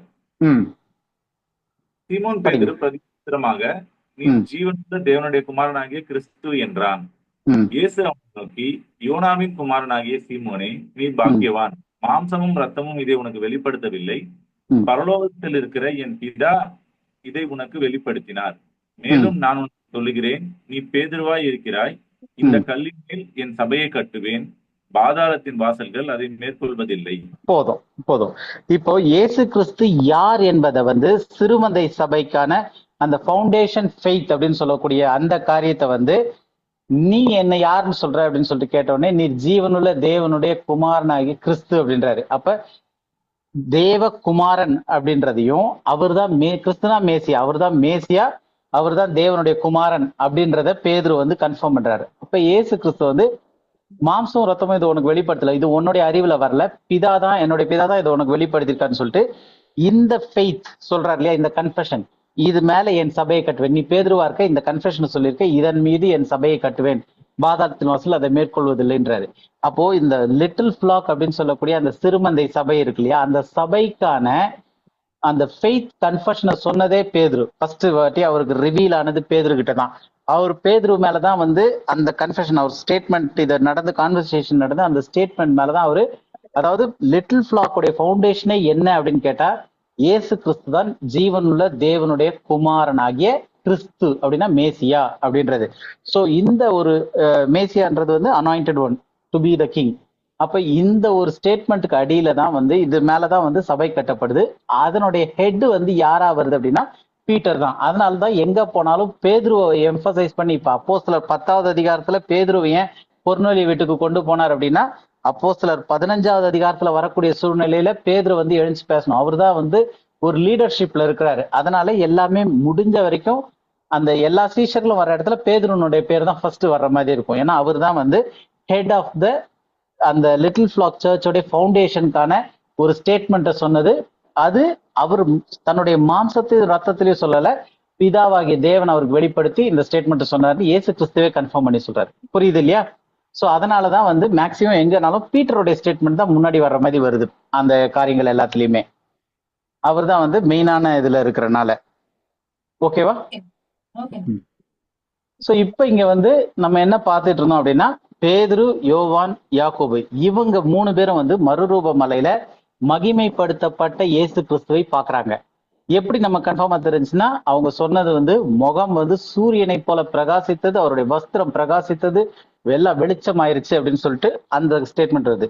அதே காரியத்தை இங்க பவுலும் பாக்குறாரு. பவுலும் 3 தடவை பதிவு பண்ணும் போதும் அந்த நிகழ்ந்த சம்பவமா இருக்கட்டும், அதுக்கப்புறம் 2 தடவை அதை விவரிச்சு சொல்லும் போதும் இருக்கட்டும், அவர் சொன்ன காரியத்துல வந்து அதே டீடைலிங் தான் இருக்கு. சூரியனை போல பிரகாசம், வெளிச்சம் பிரகாசித்தது அப்படின்னு சொல்லிட்டு. அப்ப இந்த 2 சம்பவத்தையும் நம்ம கம்பேர் பண்ணி பார்க்கும்போது நமக்கு கன்ஃபார்மா தெரியுது, ரெண்டுமே ரெண்டு குரூப்புமே, அதாவது பேதுரு, யோவான், யாக்கோபு இவங்களா இருக்கட்டும், இல்ல பவுலா இருக்கட்டும், தமஸ்கு போற வழியில இவங்க 2 பேரும் பார்த்தது யாரு அப்படின்னா, மகிமைப்படுத்தப்பட்ட இயேசு கிறிஸ்துவை பார்த்திருக்கிறாங்க அப்படின்றது இந்த ஒற்றுமையில இருந்து நமக்கு தெரியுது. இது வரைக்கும் புரியுது இல்லையா? கிளியரா இருக்குல்ல? புரியுது. ஓகே. இப்ப இந்த 2 சம்பவத்துக்கும் ஏதாவது வித்தியாசம் இருக்கா? நம்ம இப்ப இவ்வளவு நேரம் ஒற்றுமை பார்த்து முடிச்சிட்டோம்.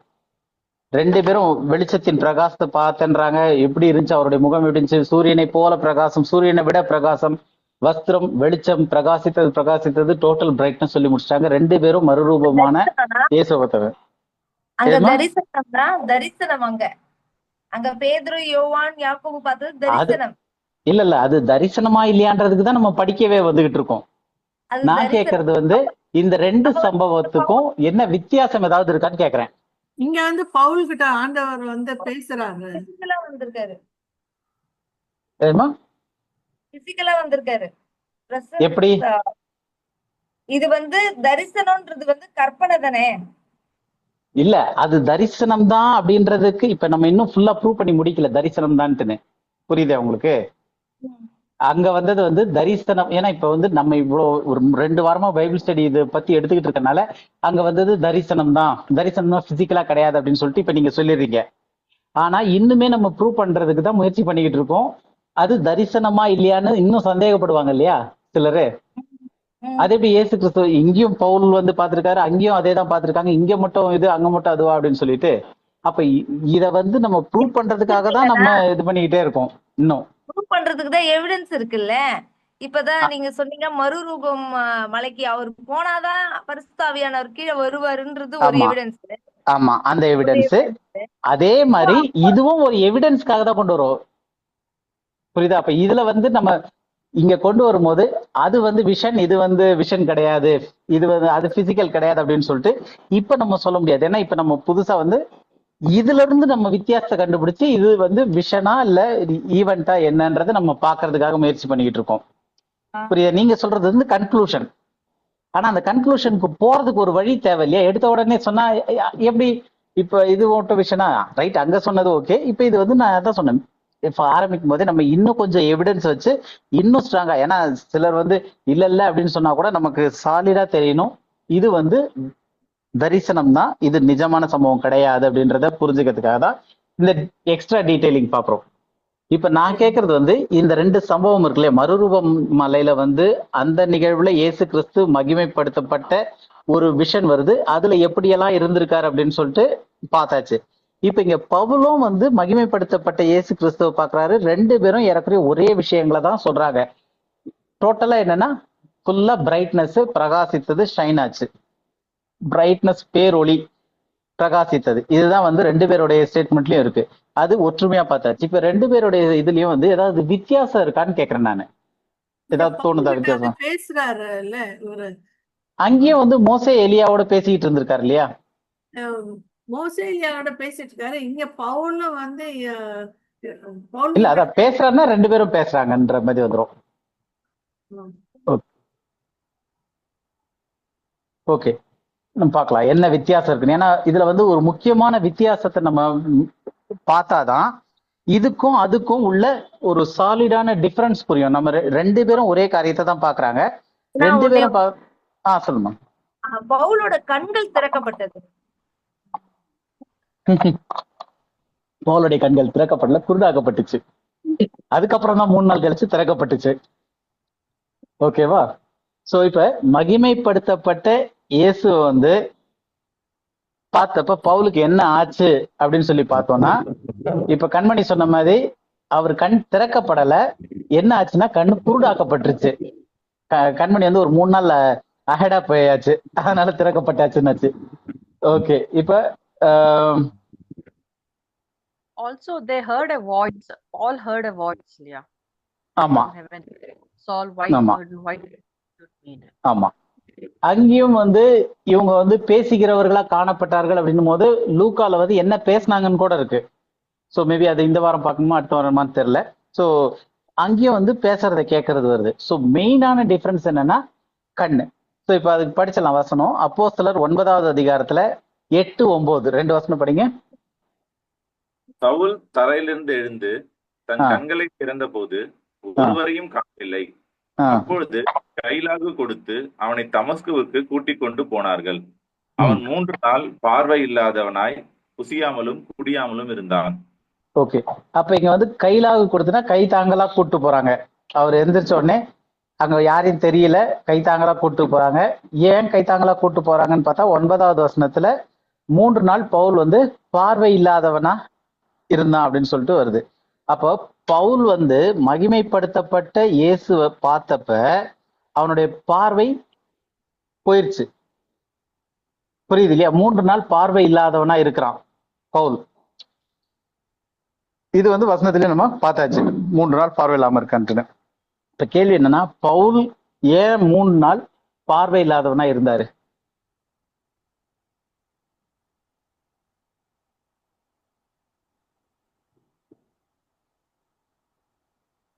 புரியுதா? கேள்வி புரியுதா? பவுல் வந்து இந்த சம்பவத்துக்கு அப்புறம் அவருக்கு கண்ணு தெரியாம போயிருது, கை தாங்களா கூட்டு போறாங்க, கைலாக கொடுத்து கூட்டு போறாங்க. அதுக்கப்புறம் 3 நாட்கள் வந்து பார்வை இல்லாதவனாய் இருந்தார் அப்படின்னு சொல்லிட்டு வருது. பார்வை இல்லாதவனா இருந்தான் 3 நாள். ஏன் பார்வை போயிருச்சு 3 நாளுக்கு அப்படின்றத கேள்வி. லைட் அவ்வளவு பிரைட்டா இருந்துச்சு. இப்ப பேதுரு, யோவான், யாக்கோபு அவங்க பார்த்ததும் அதே பிரைட் லைட் தான். சொல்லுங்க கத்திங்க, நீங்க ஏதோ சொன்னீங்க, கட் ஆயிடுச்சு, சரியா கேட்கல. அந்த ஒளியின் தாக்கம் அப்படின்னு. ஒளியின் தாக்கம். அதான் இப்ப டோட்டலா நம்ம புரிஞ்சுக்கிறது என்னன்னா, அங்க வந்து மறுரூப மலையில 3 பேர் பார்த்தாங்க. இதே பிரைட்னஸ் இப்படியே இதே வர்ணனையில தான் அவங்களும் பார்த்தாங்க. இங்க பவுலும் பார்த்ததும் அதே காரியத்தை அதே வர்ணனையில தான் பார்த்திருக்கிறாரு. ஆனா அங்க வந்து அவங்களுக்கு கண்ணு ஒன்றும் ஆகல. இங்க வந்து பவுலுக்கு வந்து 3 நாட்கள் கண்ணு தெரியாம போயிருச்சு. அதுக்கப்புறம் அனன்யா வந்து பிரேயர் பண்ணி அதுக்கப்புறம் கண்ணு அவருக்கு நார்மல் ஆகுது, அந்த மாதிரி. ஸோ அப்போ 3 நாள் வந்து கண்ணு தெரியாதவனா இருந்தார் அப்படின்றதுக்கான காரணம் என்னன்னா, இதுல முக்கியமான விஷயம் என்னன்னா, மாம்சத்துல இருந்த பவுல் வந்து மறுரூபம்லாம் ஆயிரல, அவர் மாம்சத்துல தான் இருக்கிறாரு. மாம்சத்துல இருந்த பவுல் மகிமையில உள்ள இயேசுவை பார்த்த உடனே அவருடைய மகிமையின் பிரகாசத்தினால அவனுடைய கண்கள் வந்து பார்வை இழந்து போயிடுச்சு. அவ்வளவு பிரைட்னஸ். ஏன்னா இதுக்கு எக்ஸாம்பிளே வந்து மத்தியானத்துல நம்ம போய் சூரியனை ஒரு 2 செகண்ட் அப்படி உத்து பார்த்துட்டு திரும்ப பார்த்தோம்னா டோட்டலா 2 செகண்ட் நமக்கு கண்ணு தெரியாது, குருடாயிரும். ஏன்னா அந்த பிரைட்னஸ் வந்து உள்ள போய் நமக்கு வந்து டோட்டலா ஒரு பிளைண்ட்னஸ் மாதிரி ஆக்கிருது. ஸோ சூரியனுடைய பிரைட்னஸ்க்கே இந்த மாதிரி இருக்குன்னும் போது அப்ப மகிமைப்படுத்தப்பட்ட இயேசு கிறிஸ்துவனுடைய பிரகாசம் எந்த அளவுக்கு இருந்திருக்கு. அதனால்தான் வந்து பைபிள்ல சொல்லுது, இனி வர நாட்கள்ல அவர் இருக்க வண்ணமாகவே நாமும் இருப்போம் அப்படின்னு சொல்லிட்டு வருது. கொலோசையர்ல வரும்போது அவர் வெளிப்படும் போது அவருடைய நாமும் கூட மகிமையிலே அவரோடு கூட வெளிப்படுவோம் அப்படின்னு இருக்கு. ஏன் அப்படின்னா, நம்ம மகிமையில இல்லாம மாம்சத்துல அவரோடு கூட நம்ம வெளிப்பட்டோம் அப்படின்னா நம்ம எல்லாரும் குருடாய் தான் இருக்கணும். ஏன்னா மாம்சத்துல இருக்கிறவங்க வந்து மகிமையில இருக்கக்கூடிய அவ்வளவு பிரகாசமுள்ள காரியங்களை பார்க்கவே முடியாது. அப்படிப்பட்ட ஒரு சம்பவம் தான் இங்க பவுலுக்கு நடந்திருக்கு. அப்ப மாம்சத்துல இருந்தனால ஆனா இயேசு கிறிஸ்து வந்து மாம்சத்துல இல்ல. அப்ப அவர் வந்து மாம்சத்துல இல்லாம மகிமையில இருந்தாரு. அதனால வந்து பவுலுக்கு பார்வை போயிருச்சு அப்படின்றது. ஆனா இதே வந்து பேதுரு, யோவான், யாக்கோபு அவங்கெல்லாம் வந்து அவங்க விஷயத்துல வந்து அப்படி ஆவல. புரியுது இல்லையா? ஏன் இந்த வித்தியாசம்? என்ன தரிசனம்? இப்ப புரியுத பாயிண்ட் ஏன் வருதுன்ட்டு. இந்த கம்பாரிசன் ஏன் பண்றோம் அப்படின்னா, 2 பேரும் மகிமைப்படுத்தப்பட்ட இயேசுவை தான் பார்த்தாங்க. ஒருத்தர் வந்து பவுல் வந்து மகிமைப்படுத்தப்பட்ட இயேசு கிறிஸ்து வந்து நிஜத்துல பிசிக்கலா, அதாவது பாக்குறாரு. பிசிக்கலா தமஸ்கு போற ரோட் வழியில பார்த்தது வந்து பிசிக்கலானது. அதனால அவருடைய கண்கள் போயிருச்சு. ஆனா பேதுரு, யோவான், யாக்கோபு அவங்க வந்து அதே மகிமைப்படுத்தப்பட்ட இயேசு கிறிஸ்துவ பார்த்தாங்க. ஆனா நிஜத்துல இல்ல, தரிசனத்துல மட்டும்தான் பார்த்திருக்காங்க. தரிசனத்துல பார்த்தது வந்து நம்ம பிசிக்கல்ல ஒண்ணுமே ஆகாது. அது வந்து தரிசனம்ன்றது வந்து எப்படி கண்ணு மூடி தூங்கும் போது சொப்பனம் ஒண்ணு வருதோ, அது எதுவுமே பிசிக்கல் இல்லையோ, அதே மாதிரிதான் தரிசனம்ன்றதும் வந்து பிசிக்கலா எதுவுமே கிடையாது. எல்லாமே வந்து மைண்ட்ல பார்க்கக்கூடியதுன்னு சொல்லி பார்த்தோம். அப்ப அது வந்து பிசிக்கலா கிடையாது. அதனால பிசிக்கலா அவங்களுக்கு கண்ணு குருடாவல. ஆனா பவுல் பார்த்தது வந்து பிசிக்கலா அதே மகிமைப்படுத்தப்பட்ட இயேசுவை பார்த்தாரு. அதனால அவருடைய கண்கள் குருடாயிருச்சு. புரியுது இல்லையா? புரியுதுண்ணா. ஏன்னா நிஜத்துல பாக்குறதுக்கும் தரிசனத்துல பாக்குறதுக்கும் வித்தியாசம் இருக்கு. நிஜத்துலன்றது வந்து பிசிக்கலா மாம்சத்துல. இப்ப வந்து கொஞ்ச நேரத்துக்கு முன்னாடி சிஸ்டர் வசந்தி கேட்டாங்க இல்லையா, அதே மாதிரி இப்ப இயேசு கிறிஸ்து வந்து உயிர்த்தெழுந்த பிறகு ஒரு சரீரம் இருந்துச்சு இல்லையா. அவர் உயிர்த்தெழுந்த மரித்தாரு, அடக்கம் பண்ணப்பட்டார், 3ஆம் நாள் உயிரோட எழுந்தாரு. அந்த சரீரத்தோட கூட அடைத்திருந்த கதவு வழியா அந்த செவத்து வழியா உள்ள போறாரு. இந்த மாதிரிலாம் நடக்குது. அவர் சரியா அடையாளம் காண முடியல. தோட்டக்காரரோன்னு நினைக்கிறாங்க உயிர்த்தெழுந்த சரீரத்துல. எமோஸ் ஒரு வழியில பேசிக்கிட்டே வராங்க, அடையாளம் காண முடியல. அந்த அப்பத்தை ஏதோ மீனெல்லாம் பிட்டு கொடுத்த உடனே, சுட்டு கொடுத்த உடனே தான் அவங்களுக்கு அடையாளம் தெரியுது. அப்ப அடையாளம் கண்டுபிடிக்கிறதுலயும் மாற்றம் இருக்கு. அவர் வந்து மூடின கல்லுக்குள்ள கூடிய அந்த அடைத்த ரூம்குள்ள அப்படியே உள்ள வராரு. சோ இதெல்லாம் வந்து எப்படி சாத்தியமாச்சு அப்படின்னா, அவருடைய மாம்ச சரீரத்துல இல்ல, அவரு என்ன சரீரத்துல இருக்காரு? உயிர்த்தெழுந்த சரீரத்துல இருக்காரு. புரியுது இல்லையா? அந்த உயிர்த்தெழுந்த சரீரத்தோட எத்தனை நாள் இந்த பூமியில இருந்தார் இயேசு கிறிஸ்து? 40 நாள். அப்ப 40 நாள் அளவும் அவரு எந்த சரீரத்துல இந்த பூமியில இருந்தாரு? பரமேறி போற வரைக்கும் எந்த சரீரத்துல இருந்தார் அப்படின்னா, உயிர்த்தெழுந்த சரீரத்துல இருந்தாரு. அப்ப உயிர்த்தெழுந்த சரீரத்துல இருந்தவங்க அப்ப இருந்தப்ப கூட சேர்ந்து பார்த்துக்கிட்டு இருந்தவங்க யாருமே வந்து சூரியனை போல ஒரு பிரகாசமான உருவத்தை பார்க்கல. யாருக்குமே பிசிக்கலா கண்ணு பாதிக்கப்படல. அவங்க எல்லாரும் கூட சேர்ந்து நடந்து பேசி அப்படியே இருக்கிற மாதிரி தான் இருந்தாங்க. ஆனா மற்றவர்களுடைய சரீரத்துக்கும் உயிர்த்தெழுந்த இயேசு கிறிஸ்தனுடைய சரீரத்துக்கும் வித்தியாசம் இருந்துச்சு. இப்ப மாம்சத்துல இருக்க யாரும் அப்படியே செவத்துக்குள்ள இருந்து இந்த பக்கம் வந்துட முடியாது. ஆனா இயேசு கிறிஸ்து அடைத்த அறைக்குள்ள அவர் பாட்டுக்கு வராரு. எல்லாரும் ஸ்பிரிட்டோ அப்படின்னு நினைச்சு, ஆவின்னு நினைச்சு பயப்படுற அளவுக்கு. சோ அந்த அளவுக்கு அவரால் வர முடியுது அப்படின்னும் போது அது வந்து மாம்ச சரீரம் கிடையாது. ஆனா அவர் மகிமைப்படுத்தப்பட்ட சரீரமானா அதுவும் கிடையாது. அப்ப ரெண்டுத்துக்கும் நடுவுல உயிர்த்தெழுந்த பிறகு உயிர்த்தெழுந்த சரீரம்னு ஒண்ணு இருக்கு. அந்த உயிர்த்தெழுந்த சரீரம் வந்து இப்படி சூரியனை போல பிரகாசமாகவும் அந்த வஸ்திரம்லாம் அப்படியே வெளிச்சமா அந்த ஒரு மகிமையான ஒரு காரியம் கிடையாது. அதை பார்க்கும்போது அந்த உயிர்த்தெழுந்த சரீரத்தோடு கூட சீஷர்களோட 40 நாள் இருந்து அவருடைய காரியங்கள் எல்லாம், ராஜ்யத்தை குறித்து எல்லாரும் அவங்களோட எல்லாம் பேசிக்கிட்டு இருந்தாருன்னு இருக்கு அப்போஸ்தலர் முதல் அதிகாரத்துல படிக்கும்போது. அப்ப அந்த காரியங்கள்லாம் நடக்கும்போது யாருக்கும் கண்ணு குருடாவல. அப்ப இதுல இருந்து என்ன நமக்கு தெரியுது அப்படின்னும் போது, மாம்ச சரீரத்துல அவர் இருந்தாரு, பாவ சாயல்ல சரீரத்துல இருந்தாரு, அப்ப மகிமைப்படுத்தப்படல. அவர் மரித்து உயிர்த்தெழுந்த பிறகு அவருடைய சரீரம் மாற்றப்பட்டுச்சு. அது வந்து உயிர்த்தெழுந்த சரீரமா இருந்துச்சு, ஆனா மகிமை அடைந்த சரீரம் கிடையாது. ஏன்னா உயிர்த்தெழுந்த சரீரத்தோடு கூட எல்லாரும் பார்த்தாங்க, வச்சாங்க. அது இப்படிப்பட்டதான எக்ஸ்பிரஷன்ல வரல. அதுக்கப்புறம் அவர் பரமேறி போனதுக்கு அப்புறம் பிசிக்கலா பார்த்த நபர் யார் அப்படின்னு சொல்லி பார்த்தா பவுல். அவர் வந்து மகிமைப்படுத்தப்பட்ட இயேசு, ஏன்னா அப்போஸ்தலர் 2வது அதிகாரத்திலேயே நம்ம கன்ஃபார்ம் ஆயிடுச்சு இயேசு கிறிஸ்து மகிமைப்படுத்தப்பட்டு விட்டார்னு. ஏன்னா அவர் மகிமைப்படுத்தப்பட்ட பிறகுதான் வந்து பரிசுத்தாவி அருளப்பட முடியும். அப்ப பரிசுத்தாவி அருளப்பட்டிருக்குன்னா அதுக்கு முன்னாடி அவர் மகிமைப்படுத்தப்பட்டுட்டார். அப்ப முதல் அதிகாரத்திற்கும் அப்போஸ்தலர் 1க்கும் 2வது அதிகாரத்திற்கும் நடுவுல அவரு மகிமைப்படுத்தப்பட்டுட்டாருன்னு தெரியுது.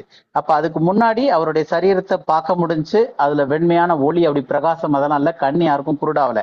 ஆனா இந்த பக்கம் அப்போஸ்தலர் பவுல் பார்க்கும்போது கண்கள் குருடாகி அந்த பிரகாசமான, அப்ப நமக்கு வந்து இயேசு கிறிஸ்துனுடைய சரீரத்துல வந்து இந்த மாம்ச பாவ சாயல்ல இருந்தாரு. அதுக்கப்புறம் அவர் மரித்து அடக்கம் பண்ணப்பட்ட பிறகு உயிர்த்தெழுந்த சரீரத்தோட வந்தாரு. அது வேற மாதிரியான சரீரம், அது மகிமைப்படுத்தப்பட்ட சரீரம் கிடையாது. அதுக்கப்புறம் பரமேறி போனதுக்கு அப்புறம் அவர் வந்து மகிமைப்படுத்தப்பட்டாரு. அதுக்கப்புறம் அவருடைய சரீரமானது பிரகாசமான ஒளி, மகிமைப்படுத்தப்பட்ட சரீரம் ஆயிடுச்சு.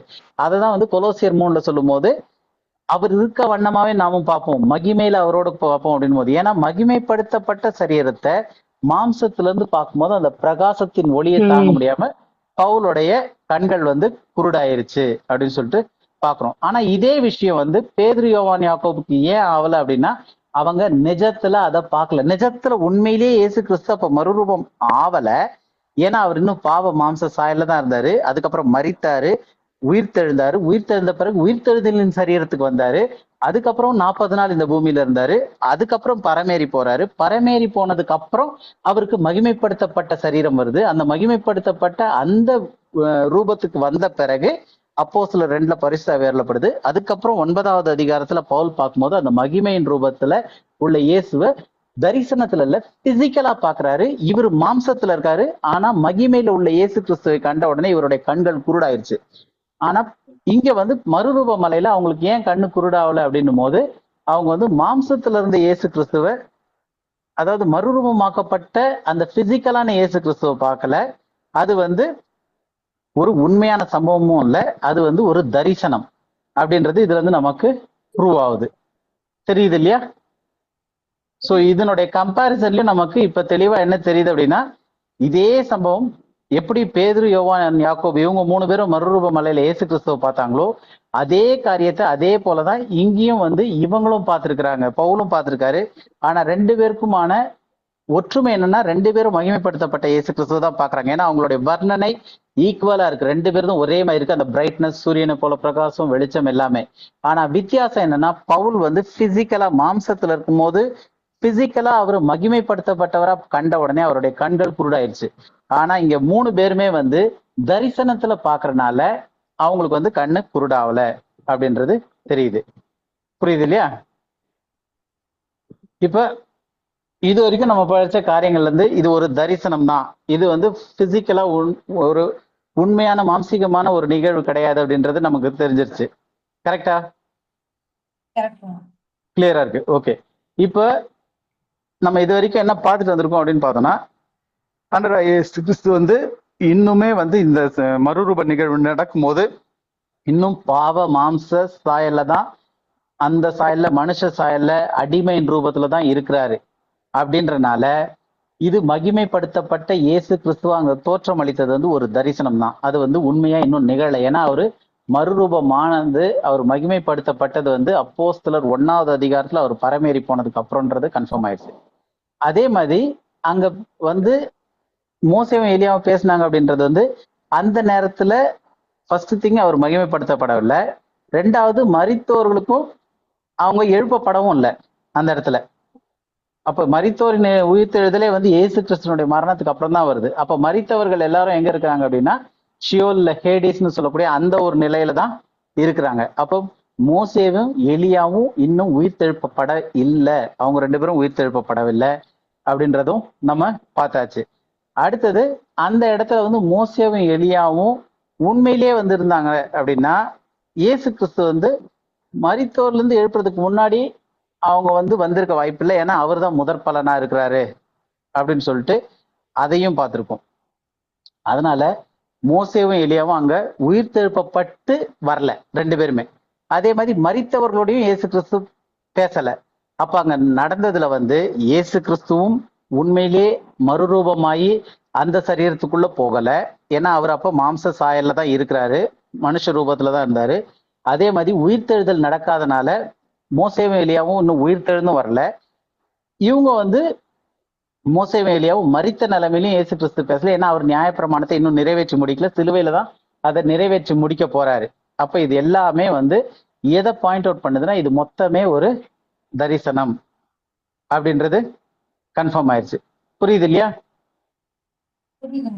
ஓகே. இப்ப இங்க மோசே, எலியா அப்படின்ற 2 பேரை ஸ்பெசிபிக்கா குறிப்பிட்டிருக்காங்க. இப்ப இயேசு கிறிஸ்துவனுடைய இதை நம்ம பார்த்துட்டோம், அவர் எப்படி இருந்தார், பிரகாசம், இது எல்லாமே வந்து ஒரு விஷன்ல வந்துருச்சு அப்படின்னு சொல்லி பார்த்துட்டோம். இப்ப இந்த விஷன்ல வந்து மோசேவும் எலியாவுடைய பெயர் ஏன் குறிப்பிடப்பட்டிருக்கு? அவங்க 2 பேரும் ஏற்கனவே மரித்து போயிருக்கிறாங்க. கரெக்ட் தானே? இன்னும் உயிர்த்தெழுந்தும் வரல. அப்படி இருக்கும்போது இங்க அவங்கள குறிப்பிட வேண்டிய அவசியம் என்ன? யாராவது சொல்ல முடியுமா?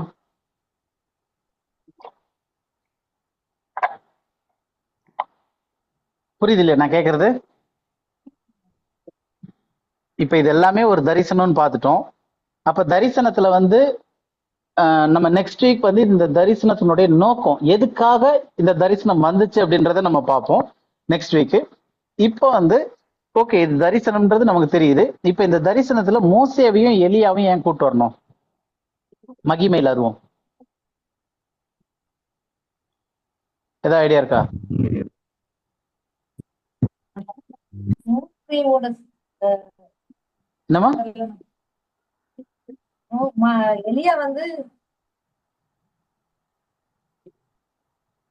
சொல்லுங்க. எலியாவும் மோசேயும் அந்த இஸ்ரவேல் ஜனங்களே இவர் வந்து சரியான தீர்க்கதரிசி. இவர் தீர்க்கதரிசி, அவர் மோசே வந்து லீட் பண்ணிட்டு வந்தாரு. மோசே அந்த லீட் பண்ணிட்டு இருந்த இஸ்ரவேல் ஜனத்தை மெயின் ஆளா, அதுவும் இல்லாம சத்ரு வந்து ரொம்ப மோசையோட இதுக்காக போராடிட்டு இருந்தான். ஓகே, நோக்கத்துக்காக தான் இவங்க 2 பேரும் மேஜரா மெயினான ஆளுங்களை. ஓகே. மெயினான ரீசன் வந்து நம்ம பார்த்தோம்னா அது கூட கிடையாது. இது நம்ம ஏற்கனவே வந்து இதுக்கு முன்னாடி டாபிக் என்ன பார்த்தோம்? ஐஸ்வர்யவான் லாசருன்னு இது பார்த்தோம் இல்லையா? அந்த இதுலயே வந்து இதே காரியங்கள் இருக்கு. ஆனா இங்க வந்து வேற மாதிரி கொஞ்சம் இருக்கும். அதுல ஒரு 3 வசனம் நம்ம படிக்கலாம். இது இன்னும் கொஞ்சம் தெளிவாக்கிறதுக்கு எதுக்காக வந்திருக்குன்னு சொல்லிட்டு. லூக்கால 16வது அதிகாரம் 29ல இருந்து 31 வசனம் வரைக்கும் 3 வசனம் படிங்க. லூக்கா 16, 29, 30, 31 3 வசனம். ஆபிரகாம் அவனை நோக்கி, அவர்களுக்கு மோசேயும் தீர்க்கதரிசிகளும் உண்டு, அவர்களுக்கு அவர்கள் செவி கொடுக்கட்டும் என்றான். அதற்கு அவன், அப்படி அல்ல தகப்பனாகிய ஆபிரகாமே, மரித்தோரில் இருந்து ஒருவன் அவர்களிடத்திற்கு போனால் மனம் திரும்புவார்கள் என்றான். அதற்கு அவன், அவர்கள் மோசேக்கும் தீர்க்கதரிசிகளுக்கும் செவி கொடாவிட்டால் மரித்தோரிலிருந்து ஒருவன் எழுந்து போனாலும் நம்ப மாட்டார்கள் என்று சொன்னான் என்றார். ஓகே, இப்ப இதுல வந்து 3 வசனம் நம்ம படிச்சோம். இது 3ஐயும் வந்து கொஞ்சம் பிரேக் பண்ணி பார்க்க போறோம். 29வது வசனத்துல ஆபிரகாம் என்ன சொல்றாரு? அந்த வசனத்துல என்ன சொல்றாருன்னு பார்த்தோம்னா, அவர்களுக்கு மோசேயும் தீர்க்கதரிசிகளும் உண்டு அப்படின்றாரு. அவர்களுக்கு அவர்கள் செவி கொடுக்கட்டும் அப்படின்னு சொல்லிட்டு. இப்போ தீர்க்கதரிசி கூட யாரோ தீர்க்கதரிசி இருக்காங்கன்னு வச்சுக்கலாம். அவர்களுக்கு மோசேயும் அப்படின்னு சொல்லிட்டு பேரோட சொல்றாரு. மோசேயும் தீர்க்கதரிசிகளும் உண்டு அப்படின்னு சொல்லிட்டு சொல்றாரு இல்லையா? அப்போ இயேசு கிறிஸ்து வாழ்ந்த காலத்துல இயேசு கிறிஸ்து இந்த ஓமையை சொல்லும் போது, ஐஸ்வர்யவான் லாசரு ஓமையில வந்து ஆபிரகாம் வந்து இத சொல்ற மாதிரி வருது. அவர்களுக்கு மோசே யாருக்கு அவர்களுக்குன்னு சொல்லும் போது யாருக்கு? இந்த ஐஸ்வர்யான் சொல்றா, எனக்கு 5 சகோதரர்கள் இருக்காங்க, அவங்களுக்கு போய் சொன்னா பரவாயில்லையே அப்படின்னு சொல்லிட்டு நம்ம ஏற்கனவே இதை ரொம்ப டீட்டெயிலா படிச்சிட்டோம். ஒரு 12 வாரம் படிச்சோம் இந்த ஐஸ்வர்யவான் லாசருனுடைய ஓமையை வச்சு. ஸோ அந்த டீட்டெயிலாம் நமக்கு இப்ப தெரியும். இப்ப இங்க நம்ம பாயிண்ட் வந்து என்னன்னா, மோசே தீர்க்கதரிசி அப்படின்னு சொல்லும் போது ஆபிரகாம் வந்து அந்த 5 பேருக்கு போய் சொல்லட்டும் அப்படின்னு சொல்லும் போது அவர்களுக்கு யார் இருக்காங்கன்னு சொல்றாரு. மேல உயிரோடு இருக்கிறதுல சொல்ற மாதிரி சொல்லும் போது யாருக்கு? இங்க இருந்து லாசருவை அனுப்புங்கன்னு சொல்லும் போது அதுக்கு பதிலா அவர் என்னன்றாரு? அவர்களுக்கு யார் இருக்குது? மோசே அப்ப அங்க உயிரோடு இருந்தாரா? இல்ல இல்ல. அப்புறம் ஏன் ஆபிரகாம் இங்க அவர்களுக்கு மோசே இருக்காரு, தீர்க்கதரிசிகள் உண்டுன்றாரு? மோசே தான் அந்த ஆகமங்கள்லாம் எழுதினாரு. அப்ப மோசேன்றது எதை குறிக்குது அப்படின்னா, நியாயப்பிரமாணம். அவர்களுக்கு நியாயப்பிரமாணம் இருக்கு. அதே மாதிரி தீர்க்கதரிசிகள் அப்படின்னும் போது நியாயப்பிரமாணம் தீர்க்க தரிசனம் சேர்ந்ததுதான் நம்ம என்ன பார்த்தோம்? பழைய ஏற்பாடு, டனாக் அப்படின்றதெல்லாம் நம்ம அந்த ஐஸ்வர்யான் லாசரு ஓமையில ரொம்ப தெளிவா படிச்சிருக்கிறோம். அப்ப ஆபிரகாம் சொல்லக்கூடிய காரியம்னு இங்க வர்றது என்னன்னா, அவர்களுக்கு மரித்து போன மோசே இப்ப உயிரோட மேல உட்காந்து பேசிக்கிட்டு இருக்காருன்ற அர்த்தத்துல அவர் சொல்ல. அங்க வர்ற கான்செப்ட், அந்த கான்வர்சேஷன்ல என்ன வருது அப்படின்னா, அவர்களுக்கு மோசேயும் தீர்க்கதரிசிகளும் உண்டு, இருக்கிறார்கள் அப்படின்னா, இந்த 5 பேருக்கு போய் சொல்லுங்கன்றாரே, உயிரோடு இருக்க 5 பேருக்கு, அவங்க கிட்ட நியாய பிரமாணமும் தீர்க்க தரிசனமும் இருக்கு, அதுக்கு அவங்க படிச்சு செவி கொடுக்கட்டும் அப்படின்றத அதனுடைய அர்த்தத்துல சொல்றாரு. புரியுது இல்லையா? ஏன்னா மோசே புரியுதுங்க. அப்போ உயிரோடே கிடையாது. அதற்கு அப்படியானால் தகப்பனே அப்படின்னு சொல்லிட்டு, மரித்தோரிலிருந்து ஒருவன் அவர்களிடத்தில் போனால் மரித்து மனம் திரும்புவார்கள் அப்படின்றாரு. அப்ப நியாயப்பிரமாணம் தீர்க்க தரிசனமும் அங்க இருக்கு. அதுக்குதான் இவர் வந்து மோசே அப்படின்ற இதுல உபயோகப்படுத்துறாரு. மறுபடியும் அடுத்து 30வது வசனத்துல என்னது, மரித்தோரிலிருந்து இறந்தவங்கள்ல இருந்து ஒருத்தர் போனா பரவாயில்லையே மனம் திரும்புவாங்களே அப்படின்னு சொல்ல உடனே, அதற்கு அவன் அவர்களுக்கு மோசேயும் தீர்க்கதரிசனம் அவர்கள் மோசேக்கும் தீர்க்கதரிசிகளுக்கும் செவி கொடாவிட்டால், அவங்களுக்கு கேட்கலன்னா மரித்தோரிலிருந்து ஒரு போனாலும் நம்ப மாட்டார்கள் அப்படின்றாரு. அதாவது இங்க ஆபிரகாம் என்ன சொல்றது எப்படி இருக்கு அப்படின்னு பார்த்தோம்னா, இந்த 31வது வசனம் இருக்கு இல்லையா, அவர்களுக்கு மோசையும் தீர்க்கதரிசி அவங்களுக்கு செவி கொடுக்கலன்னா எங்க இருந்து ஒருத்தர் போனாலும் செவி கொடுக்க மாட்டாங்க. செத்தா ஒருத்தன் போனா கூட சரி விட மாட்டாங்க. செத்ததுல இருந்து மரித்தவர்கள் இருந்து ஒருத்தர் போனாலும் செவி கொடுக்க மாட்டாங்கன்னும் போது அப்ப ரெண்டு இது பிரிக்கிறாரு. தெரியுதா? மரித்தோரிலிருந்து ஒருத்தர், இங்க மோசையும் தீர்க்கதரிசிகளும்ன்றது வந்து மரிக்காத இதுல சொல்ற மாதிரி சொல்றாரு. தெரியுது இல்லையா? அதாவது சொல்லுவாங்க தெரியுமா, படித்தவர் ஒருத்தர் வந்திருக்காரு, நீங்க படிச்சவங்க சொல்லியே கேட்கலன்னா படிக்காதவங்க போய் சொன்னா கேட்கவா போறாங்க அப்படின்ற மாதிரி. புரியுது இல்லையா உங்களுக்கு அந்த கான்ட்ராஸ்ட் எப்படி பண்றாருன்ட்டுன்னு?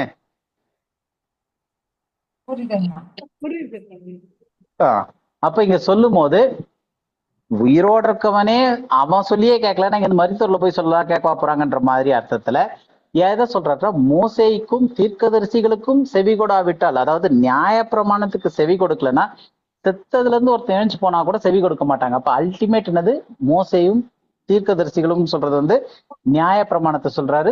பழைய ஏற்பாட்டினுடைய நியாய பிரமாணம் தீர்க்க தரிசனத்தை உள்ளடக்கிய பழைய ஏற்பாட்டை சொல்றாரு. அந்த வேதாகமத்துக்கு செவி கொடுக்கல அப்படின்னா மரித்தோர் இருந்து ஒருத்தர் போனாலும் செவி கொடுக்க மாட்டாங்க அப்படின்னு சொல்லிட்டு, அப்ப நமக்கு இங்க பார்க்கும்போது கன்ஃபார்ம் என்ன தெரியுது, மோசே நியாய பிரமாணத்தையும், இங்க தீர்க்கதரிசிகள்னு சொல்றது வந்து தீர்க்கதரிசிகளின் தலைவனா என்னப்பட்டது எலியா. அதனால இந்த இடத்துல வந்து தீர்க்கதரிசிகள்னு போடாம எலியான்னு ஒரு நபர் பேரை, எப்படி இங்க ஆபிரகாம் சொல்லி மோசே அப்படின்றத நியாயப்பிரமாணத்தை குறிக்குதோ அதே மாதிரி இங்க எலியான்றது எதை குறிக்குதுன்னா தீர்க்க தரிசனத்தை குறிக்குது. தீர்க்க தரிசனத்தை. அப்ப ரெண்டுமே வந்து ஒரு அடையாள பெயர்கள். புரியுது இல்லையா? மோசேன்றதும் ஒரு அடையாள பெயரு, எலியான்றதும் ஒரு அடையாள பெயர். எதை அடையாளப்படுத்துது? மோசே வந்து நியாய பிரமாணத்தை அடையாளப்படுத்துது, எலியா அப்படின்றது தீர்க்க தரிசனத்தை அடையாளப்படுத்துது. புரியுதா?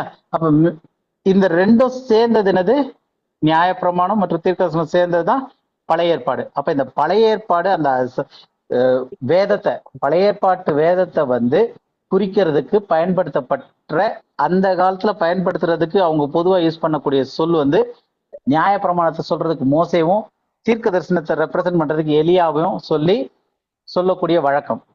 அப்ப இந்த மோசேவும் எலியாவுன்றது வந்து லிட்ரலா மரித்து போன மோசேவும் மரித்து போன எலியாவும் அங்க வந்து இயேசு கிறிஸ்துவோட பேசிக்கிட்டு இல்ல. அதே மாதிரி அவங்க மரணத்துல இருந்து அந்த நிலைமையிலும் பேசல, உயிர்த்தெழுந்தும் பேசல. இது வந்து ஒரு அடையாள சொல். மோசேன்றது நியாயப்பிரமாணத்தையும் எலியான்றது தீர்க்க தரிசனத்தையும் அடையாளப்படுத்தக்கூடிய சொல். ரெண்டும் எதை அடையாளப்படுத்துதுன்னா, ரெண்டும் சேர்ந்து நியாயப்பிரமாணம் தீர்க்க தரிசனம் ரெண்டும் சேர்ந்தது என்னது, பழைய ஏற்பாடு. இந்த ரெண்டும் சேர்ந்து பழைய ஏற்பாட்டினுடைய மொத்த சத்தியங்கள் இருக்கு இல்லையா, இந்த ரெண்டும் சேர்ந்தது இயேசு கிறிஸ்துவனுடைய மரணம் உயிர்த்தெழுதல் இத குறித்து சாட்சி கொடுக்குது தரிசனத்துல. ஏன்னா அவங்க என்ன பேசிக்கிட்டு இருந்தாங்க அப்படின்றத நம்ம மேபி இப்ப பார்க்க முடிஞ்சா பார்க்கலாம், இல்ல நெக்ஸ்ட் வீக் பார்க்கலாம். ஸோ அதுல வந்து முக்கியமான காரணம் என்ன அப்படின்னு பார்க்கும்போது, பழைய ஏற்பாட்டுல இயேசு கிறிஸ்துவை குறித்த சத்தியம் சாட்சி. இது வந்து நம்ம அடுத்த வாரம் வந்து இதனுடைய பர்பஸ் படிப்போம் இல்லையா, அப்ப இன்னும் டீடைல்டா புரியும் எதுக்காக இந்த இது நடந்துச்சுன்னு போது இவங்க ஏன் இந்த பெயர் வந்திருக்கு அப்படின்றது. இப்ப நமக்கு ஜென்ரலா புரியுது, மோசேன்றது ஒரு அடையாள பெயர், எலியான்றது ஒரு அடையாள பெயர். ரெண்டு பேருமே எதை அடையாளப்படுத்துதுன்னா நியாயப்பிரமாணம் தீர்க்க தரிசனம். எதுக்காக ரெண்டையும் அடையாளப்படுத்துறாங்கன்னா அது ரெண்டும் சேர்ந்ததுதான் பழைய ஏற்பாட்டினுடைய வேதம். அப்ப இந்த ரெண்டு காரியங்களும் எதை பத்தி இருக்கு அப்படின்னா மேசியாவை பத்தி தான் முழுக்க சொல்லியிருக்கு. ஏன்னா இயேசு கிறிஸ்துவே சொல்றாரு, என்னை குறித்து சாட்சியிடுகிறவைகள் அவைகளே அப்படின்னு சொல்லியிருக்காரு. அதையும் நம்ம ஏற்கனவே பார்த்திருக்கிறோம். அப்போ பழைய ஏற்பாடு முழுக்க இயேசு கிறிஸ்துவை அடையாளப்படுத்தி இயேசு கிறிஸ்துவை குறித்து தான் நியாயப்பிரமாணமும் தீர்க்க தரிசனமும் சொல்லப்பட்டு வந்திருக்கு. இத வந்து பேதுரு, யோவான், யாக்கோபுக்கு வந்து வெளிப்படுத்துறாரு. இவருடைய மறித்து உயிர் தந்தது. இது வந்து இந்த பர்பஸ் பார்க்கும்போது நமக்கு இன்னும் ஈஸியா புரியும். எதுக்காக இவங்க 3 பேருக்கு சொல்றாரு, அதனுடைய பின்னணி என்ன, எதுக்காக இந்த தரிசனம் வந்துச்சுன்றது நம்ம பர்பஸ்ல பார்ப்போம். ஓகேவா? சோ இப்ப இது வந்து இவங்க 2 பேர் பேரும் வந்தது வந்து ஆட்கள் கிடையாது. இயேசு கிறிஸ்து வந்து மரித்தவர்களோட உட்கார்ந்து பேசிக்கிட்டு இல்ல, அவங்க உயிர்த்தெழுந்தும் வரல. அப்ப இது ரெண்டுமே வந்து தனி பெயர்கள், தனி நபர்களை குறிக்கிறது கிடையாது. இது ரெண்டுமே அடையாள பெயர்கள். எப்படி லாசரு அப்படின்றது வந்து புறஜாதிகள்ல இருந்து மனம் திரும்பி வந்த அந்த சிறுமந்தைக்கு வந்த அந்த ஆட்களை சொல்றதுக்குன்னு நம்ம அந்த ஐஸ்வர்யவான் லாசருல வந்து படிச்சோமோ, அந்த மாதிரி எப்படி அது ஐஸ்வர்யவான் அப்படின்றது வந்து பரிசேயர்கள் குறிக்கக்கூடிய அந்த சொல்லா இருந்துச்சு. ஆபிரகாமின் சந்ததி என்று தங்களை சொல்லி கொள்ளுகிற அந்த பரிசேயர்களை குறிக்கிறதுக்கு ஐஸ்வர்யான்ற சொல்லும். லாசர்ன்றது வந்து எலியேசர் அப்படின்றதுல இருந்து எப்படி அந்த லாசர்ன்ற பெயர் சொன்னாரு அப்படின்றத நம்ம பார்த்தோமோ, அதே மாதிரி இங்க மோசே அப்படின்றதும் எலியா அப்படின்றதும் ஒரு காரண பெயர்களா பழைய ஏற்பாட்டு வேதத்தை தெளிவுபடுத்துறதுக்காக, அதை சொல்றதுக்காக, அதாவது பழைய ஏற்பாடு சாட்சி கொடுக்கிறது எதை பத்தி, இயேசு கிறிஸ்துவ பத்தி, அதை உறுதிப்படுத்துறதுக்கு தான் இந்த மொத்த சம்பவமே நடக்குது அப்படின்னு சொல்லிட்டு பார்க்கலாம். அப்ப மரித்த மோசேவும் எலியாவும் உண்மையிலேயே மரணத்துல இருந்து இவன்ஸ் வந்து இயேசு கிறிஸ்து கிட்ட பேசல. ஏன்னா அவங்க 2 பேரும் லிட்டரலா அந்த நபர்களே கிடையாது. நியாய பிரமாணத்தையும் தீர்க்கதரிசனத்தையும் அடையாளப்படுத்துறதுக்கு தரிசனத்துல அந்த 2 பேரையும் வந்து விஷுவலைஸ் பண்ணி காமிச்சிருக்காரு. ஓகே, இப்ப லாஸ்ட் வீக் வந்து சிஸ்டர் ஒரு கேள்வி கேட்டிருந்தாங்க. இந்த பேதுரு, யோவான், யாக்கோபு இவங்க யாருமே வந்து மோசேவையும் பார்த்தது இல்லை, எலியாவையும் பார்த்தது கிடையாது. அப்புறம் எப்படி அடையாளம் தெரிஞ்சு அவங்களுக்கு இவங்க தான் மோசே, இவங்க தான் எலியான்னு எப்படி அடையாளம் தெரிஞ்சுன்ட்டு ஞாபகம் இருக்கா? ஆமா ஆமா நான் தான் கேட்டேன். ஆமா, நீங்க தான் கேட்டீங்க. சோ அப்ப இவங்களுக்கு எப்படி அடையாளம் தெரிஞ்சிச்சு அப்படின்னும் போது நம்ம ஃபர்ஸ்ட் தெரிஞ்சுக்க வேண்டிய விஷயம் என்னன்னா, இது மொத்தமே ஒரு தரிசனம். இந்த தரிசனத்துல வந்து இயேசு கிறிஸ்துவ வந்து மகிமையில பார்த்தது லிட்டரலா நடந்துச்சா? கிடையாது. இயேசு கிறிஸ்து அப்ப மகிமை அடையவே இல்லை. அவர் பாவ சாயல்ல தான் இருந்தாரு. ஆனா மகிமை இவங்களுக்கு வந்து ஒரு கம்பாரிசனுக்காக சொல்றேன். அதாவது கூடவே இருந்த மரியாள் இருக்க, மார்த்தாள் இருக்காங்க, இவங்க இருக்காங்க, எல்லாருமே வந்து கல்லறை திறக்கப்பட்டிருக்கு, அங்க போய் நின்று இயேசு கிறிஸ்து பேசுற வரைக்கும் இவங்களுக்கு அடையாளம் தெரியல, தோட்டக்காரர்னு நினைக்கிறாங்க. கரெக்டா? அந்த இதுல உயிர் தெழுந்த உடனே அப்போ இயேசு கிறிஸ்துவோட அவங்க கூடவே போய்கிட்டு இருந்தவங்களுக்கு அவரு மரித்து உயிர் தெழுந்த பிறகு அந்த உயிர் தெழுந்த சரீரத்தையே அடையாளம் காண முடியல, அடையாளம் தெரியல. சொல்ல ஒரு பாயிண்ட் புரியுது இல்லையா? அப்ப இயேசு கிறிஸ்து கூடவே டெய்லி அவங்களோடயே சுத்திக்கிட்டு இருக்கவங்க, எல்லா வீட்லயே கூட இருக்கிறவங்க மாதிரி ஒன்னாவே போறவங்க வர்றவங்க, இயேசு கிறிஸ்து மரித்து அடக்கம் பண்ணப்பட்டு 3ஆம் நாள், அப்ப இயேசு கிறிஸ்து அவங்க பார்க்காம இருந்தது 3 நாள் தான். 3 நாள் இரவும் பகலும் இயேசு கிறிஸ்துவ பார்க்கல. அதுக்கு அடுத்த நாள் 3ஆவது நாள் ஞாயிற்றுக்கிழமை அதிகாலையில வந்து கல்லறை திறந்திருக்கிறத பாக்குறாங்க. எங்கடான்னு பார்க்கும்போது பக்கத்துல இயேசு கிறிஸ்து நின்று மகிமை உயிர் தெழுந்த இயேசு கிறிஸ்து பேசிக்கிட்டு இருக்காரு. அவர் அங்க நிற்கும் போது அவரை தோட்டக்காரர் தான் நினைக்கிறாங்க, அடையாளமே தெரியல. அப்போ 3 நாளைக்கு முன்னாடி மாம்சத்துல பார்த்த மாம்ச சரீரத்துல இருந்த இயேசு கிறிஸ்துவ 3 நாளைக்கு அப்புறம் அவர் உயிர் தெழுந்த பிறகு உயிர் தெழுந்த சரீரத்தோட கூடவே இருந்தவங்களுக்கே அடையாளம் தெரியல. ஃபர்ஸ்ட் அவர் வெளிப்படுத்துற வரைக்கும் அடையாளம் கண்டுபிடிக்க முடியல. அப்படி இருக்கும்போது மகிமைப்படுத்தப்பட்ட இயேசு கிறிஸ்துவ பேதுரு, யோவான், யாக்கோபு எப்படி அடையாளம் கண்டு கொண்டாங்க? இங்க நான் கேக்குற கேள்வி புரியுது இல்லையா? சோ நம்ம இயேசு கிறிஸ்துவ வந்து 3 விதமான சரீரத்துல நம்ம இப்ப பார்த்தோம். ஃபர்ஸ்ட் வந்து மாம்ச சரீரத்துல இருந்தாரு, மரித்து அடக்கம் பண்ணப்பட்டு உயிர் தெழுற வரைக்கும். உயிர் தெழுந்ததுல இருந்து 40 நாள் அளவும் அவர் உயிர் தெழுந்த சரீரத்துல இருந்தாரு. அதுல வந்து அது மகிமைப்படுத்தப்பட்ட சரீரம் கிடையாது. ஏன்னா அவர் வந்து கண்ணு குருடாவில, யாருக்கும் அந்த பிரைட்னஸ் எல்லாம் தெரியல, அப்படியெல்லாம் இல்ல. அவரு எல்லாரோடய சேர்ந்து 40 நாள் பேசிக்கிட்டு வச்சுக்கிட்டு அவங்களுக்கு ராஜ்யத்தை குறித்தெல்லாம் சொல்லிட்டு இருந்தாரு. அப்புறம் பரமேறி போனதுக்கு அப்புறம் மகிமைப்படுத்தப்பட்ட இயேசுவா பவுலுக்கு வெளிப்படுத்தப்படுறாரு. அந்த காட்சியும் அது பிசிக்கலா நடந்தது. அந்த காட்சியில பவுலுக்கு கண்ணே போச்சு. அந்த காட்சியும் இங்க பேதுரு, யோவான், யாக்கோபு இவங்க பார்த்த காட்சியும் ஒரே மாதிரி தான் இருக்கு. அதுல இயேசு கிறிஸ்துவ வந்து அவ்வளவு ஒளியெல்லாம் விட்டுருங்க, ஒளியே இல்லாம நார்மலா உயிர்த்தெழுந்த சரீரத்திலேயே அவங்களால அடையாளம் கண்டுபிடிக்க முடியாதப்ப இயேசு கிறிஸ்துவ அதுக்கு அடுத்த ஸ்டேஜான மறுரூபமான சரீரத்துல அவர் எப்படி அடையாளம் கண்டுகிட்டாங்க? புரியுது இல்லையா நான் கேட்கிற கேள்வி? முதல் கொஸ்டின் புரியுதா? கொஸ்டின் புரியுது. ஆனா அவரை வந்து அந்த பிரைட்னஸ், ஸ்பெஷல் பிரைட்னஸ் இருக்கவ, அப்ப ஒரு பிரைட்னஸ் தானே சொல்லணும். இயேசு கிறிஸ்துவினுடைய முகம் பிரகாசித்தது, அவருடைய முகம் மாறுச்சு அப்படின்னு சொல்லிட்டு அப்போ இல்ல, அதாவது இவங்க அடையாளத்தை வந்து லிட்ரலா கண்ணால பார்த்து ஓகே ஏசு கிறிஸ்து இப்படி மாறிட்டாரு அப்படின்னு சொல்லிட்டு இவங்களால கண்டுபிடிக்க முடியல. ஏன் அப்படி ப்ரூஃப் சொல்றோம் அப்படின்னா, அவர் மரித்து 3 நாள் கழிச்சு உயிர்த்தெழுந்த பிறகு வெறும் 3 நாள் கேப்ல அவருடைய உயிர்த்தெழுந்த சரீரத்தையே இவங்களால அடையாளம் காண முடியல அவர் வெளிப்படுத்துற வரைக்கும். எல்லா சம்பவத்திலயும் அவர் யாருன்னே தெரியாம பேசிட்டு வந்துட்டு இருக்காங்க. அதுக்கப்புறம் தன்னை வெளிப்படுத்தணுன்னே ஓ இவர் இயேசு கிறிஸ்து வயது வந்துட்டாரு அப்படின்னு சொல்லிட்டு அப்பதான் அவங்களுக்கு தெரியவே ஆரம்பிக்குது. அப்ப அது வரைக்கும் அவங்களுக்கு வந்து அந்த சரீரத்தையே ஐடென்டிஃபை பண்ண முடியல, உயிர்த்தெழுந்த சரீரத்தை. அப்படி இருக்கும்போது மகிமைப்படுத்தப்பட்ட சரீரத்தை அவங்க பார்த்தோன்னே ஓகே இதுதான் இயேசு கிறிஸ்து மகிமை அடைந்து. ஏன்னா அதுக்கு முன்னாடி வரைக்கும் அவங்களுக்கு, அது கொஞ்சம் முன்னாடி பாத்தீங்கன்னா 16வது அதிகாரம் கடைசி கிட்ட பேதுரு சொல்லுவாரு, ஐயோ இப்படியெல்லாம் உங்களுக்கு ஆகக்கூடாது அப்படின்றாரு. நான் மரித்து அடக்கம் பண்ணணும் 3ஆம் நாள் உயிர் தரணும்னு இப்படியெல்லாம் ஆகக்கூடாதுன்னு பின்னாக போ சாத்தான் என்றார் பேதுரு கிட்ட. சோ அப்ப அந்த லெவல்ல தான் அவங்களுடைய ஃபெய்த்தே இருக்கு.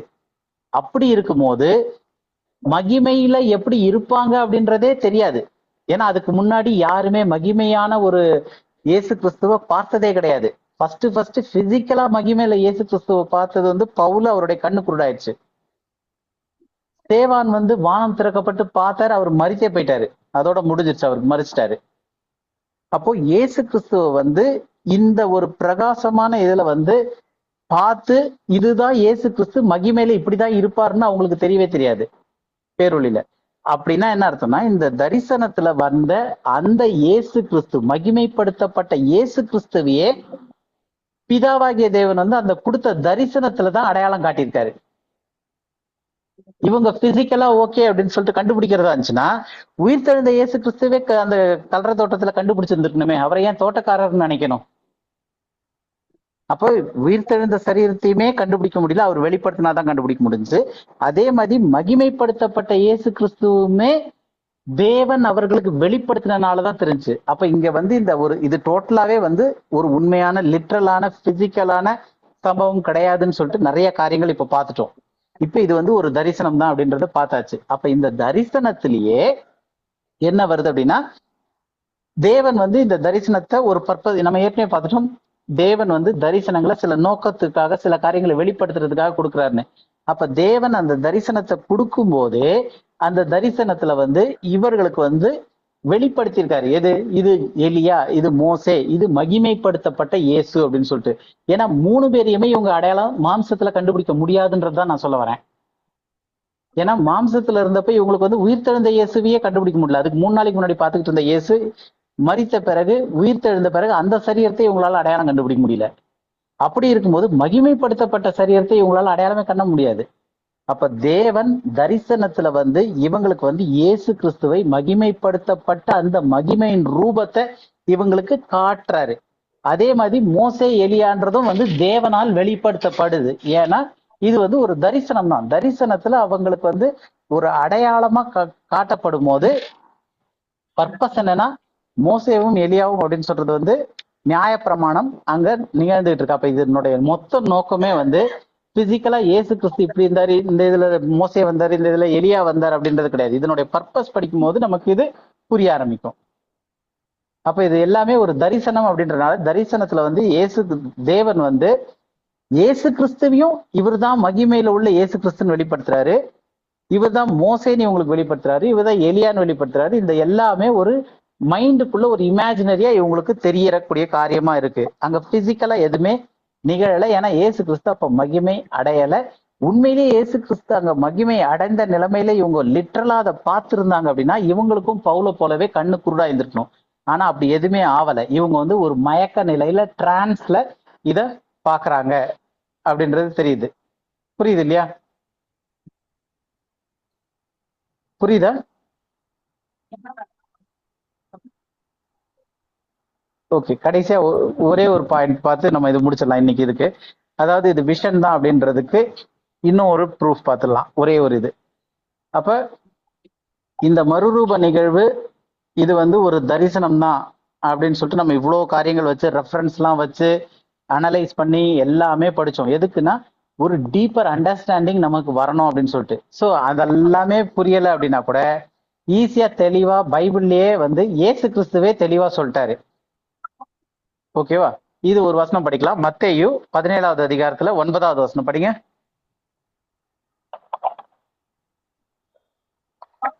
அவர்கள் மலையில் இருந்து இறங்குகிற போது இயேசு அவர்களை நோக்கி, மனுஷகுமாரன் மரித்தோரிலிருந்து எழுந்திருக்கும் வரைக்கும் இந்த தரிசனத்தை ஒருவருக்கும் சொல்ல வேண்டாம் என்று கட்டளையிட்டார். இந்த என்னது சொல்லியிருக்காரு? தரிசனத்தை.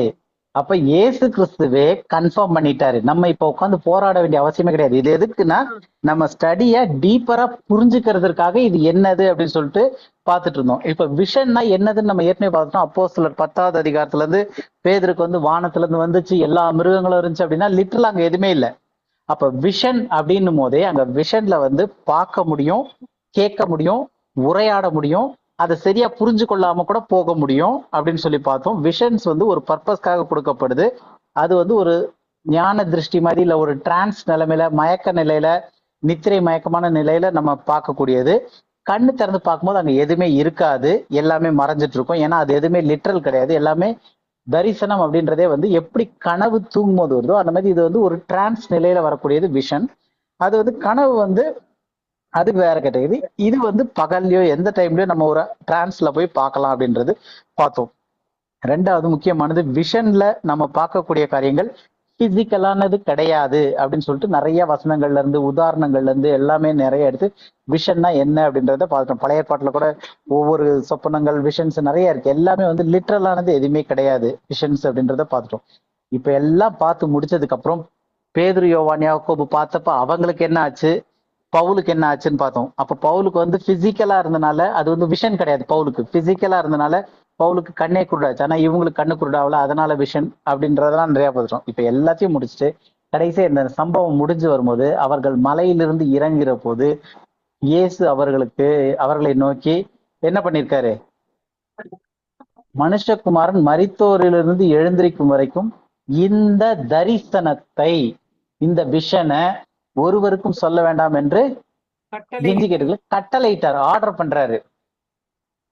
He charged them இருக்கு, Jesus charged them to tell the vision to no man. அப்ப தெளிவா இயேசு கிறிஸ்துவே என்ன சொல்லிட்டாருன்னா இது ஒரு விஷன் அப்படின்ட்டாரு. அப்ப விஷன் அப்படின்னு சொல்லும் போது விஷனுக்கான என்ன கேட்டகரியோ அதுதான்.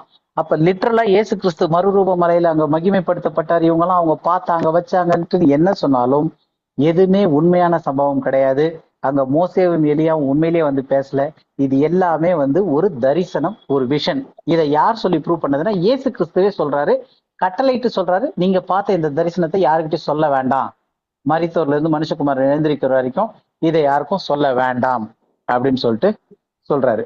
புரியுது இல்லையா? அப்ப இங்க வந்து பார்த்தது வந்து ஒரு உண்மையான நிகழ்வே கிடையாது. அது வந்து ஒரு நித்திரை மயக்கமான ஒரு ஞான திருஷ்டியில, அதாவது ஒரு டிரான்ஸ்ல பார்த்த ஒரு தரிசனம் அப்படின்றது தெரியுது. இப்ப நம்ம நிறைய வேத வசனங்களை வச்சு நிறைய ரெஃபரன்சஸ் வச்சு இந்த மறுரூப நிகழ்வு வந்து ஒரு உண்மையான நிகழ்வே கிடையாது, இது வந்து ஒரு தரிசனம் தான், இது வந்து ஜஸ்ட் ஒரு விஷன் அப்படின்றத அதுக்கு நிறைய ப்ரூஃப் வச்சு இது உண்மையா நல்ல நமக்கு இப்ப தெளிவா புரிஞ்சிருக்கும்னு நினைக்கிறேன் இது ஒரு தரிசனம் தான் அப்படின்றது. ஏன்னா ஃபைனலா நம்ம பார்த்த வசனம் வந்து இயேசு கிறிஸ்துவே கட்டளையிட்டு சொல்றாரு இந்த தரிசனத்தை ஒருவருக்கும் சொல்ல வேண்டாம் அப்படின்னு சொல்லிட்டு. அப்ப இது வந்து ஒரு உண்மை நிகழ்வு கிடையாது அப்படின்றது புரியுது இல்லையா?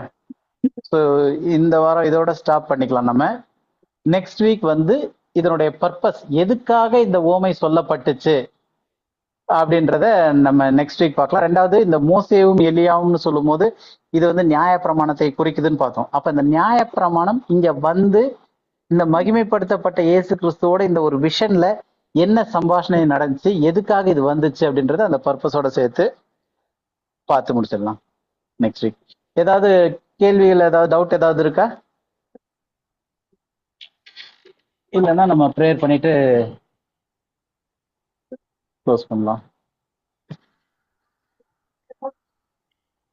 ப்ரேயர் பண்ணிட்டு க்ளோஸ் பண்ணலாமா? க்ளோஸ் பண்ணுங்க. விமல், நீ ப்ரேயர் பண்ணலையே? நீ ப்ரேயர் பண்ண. மகா கிருபையும் எங்கள் அன்பின் பரலோக பிதாவை துதிக்கிறோம், ஸ்தோத்திரிக்கிறோம் ஆண்டவரே. இந்த வேலையிலே கூட ஆண்டவரே இந்த மறுரூப நிகழ்வை குறித்து நாங்கள் பார்ப்பதற்கு எங்களுக்கு கொடுத்திருக்கிற மகா பெரிதான கிருபைக்காக, ஸ்லாக்கியத்திற்காக நன்றி ஆண்டவரே.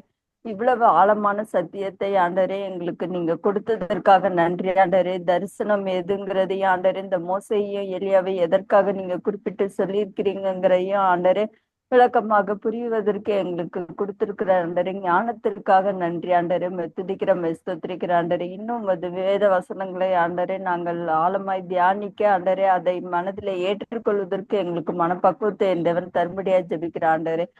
துதிக்கிற ஸ்தோத்திரிக்கிற ஆண்டரை. இயேசுவின் மூலம் ஜெபம் கேட்கிற நல்ல பிதாவே, ஆமென்.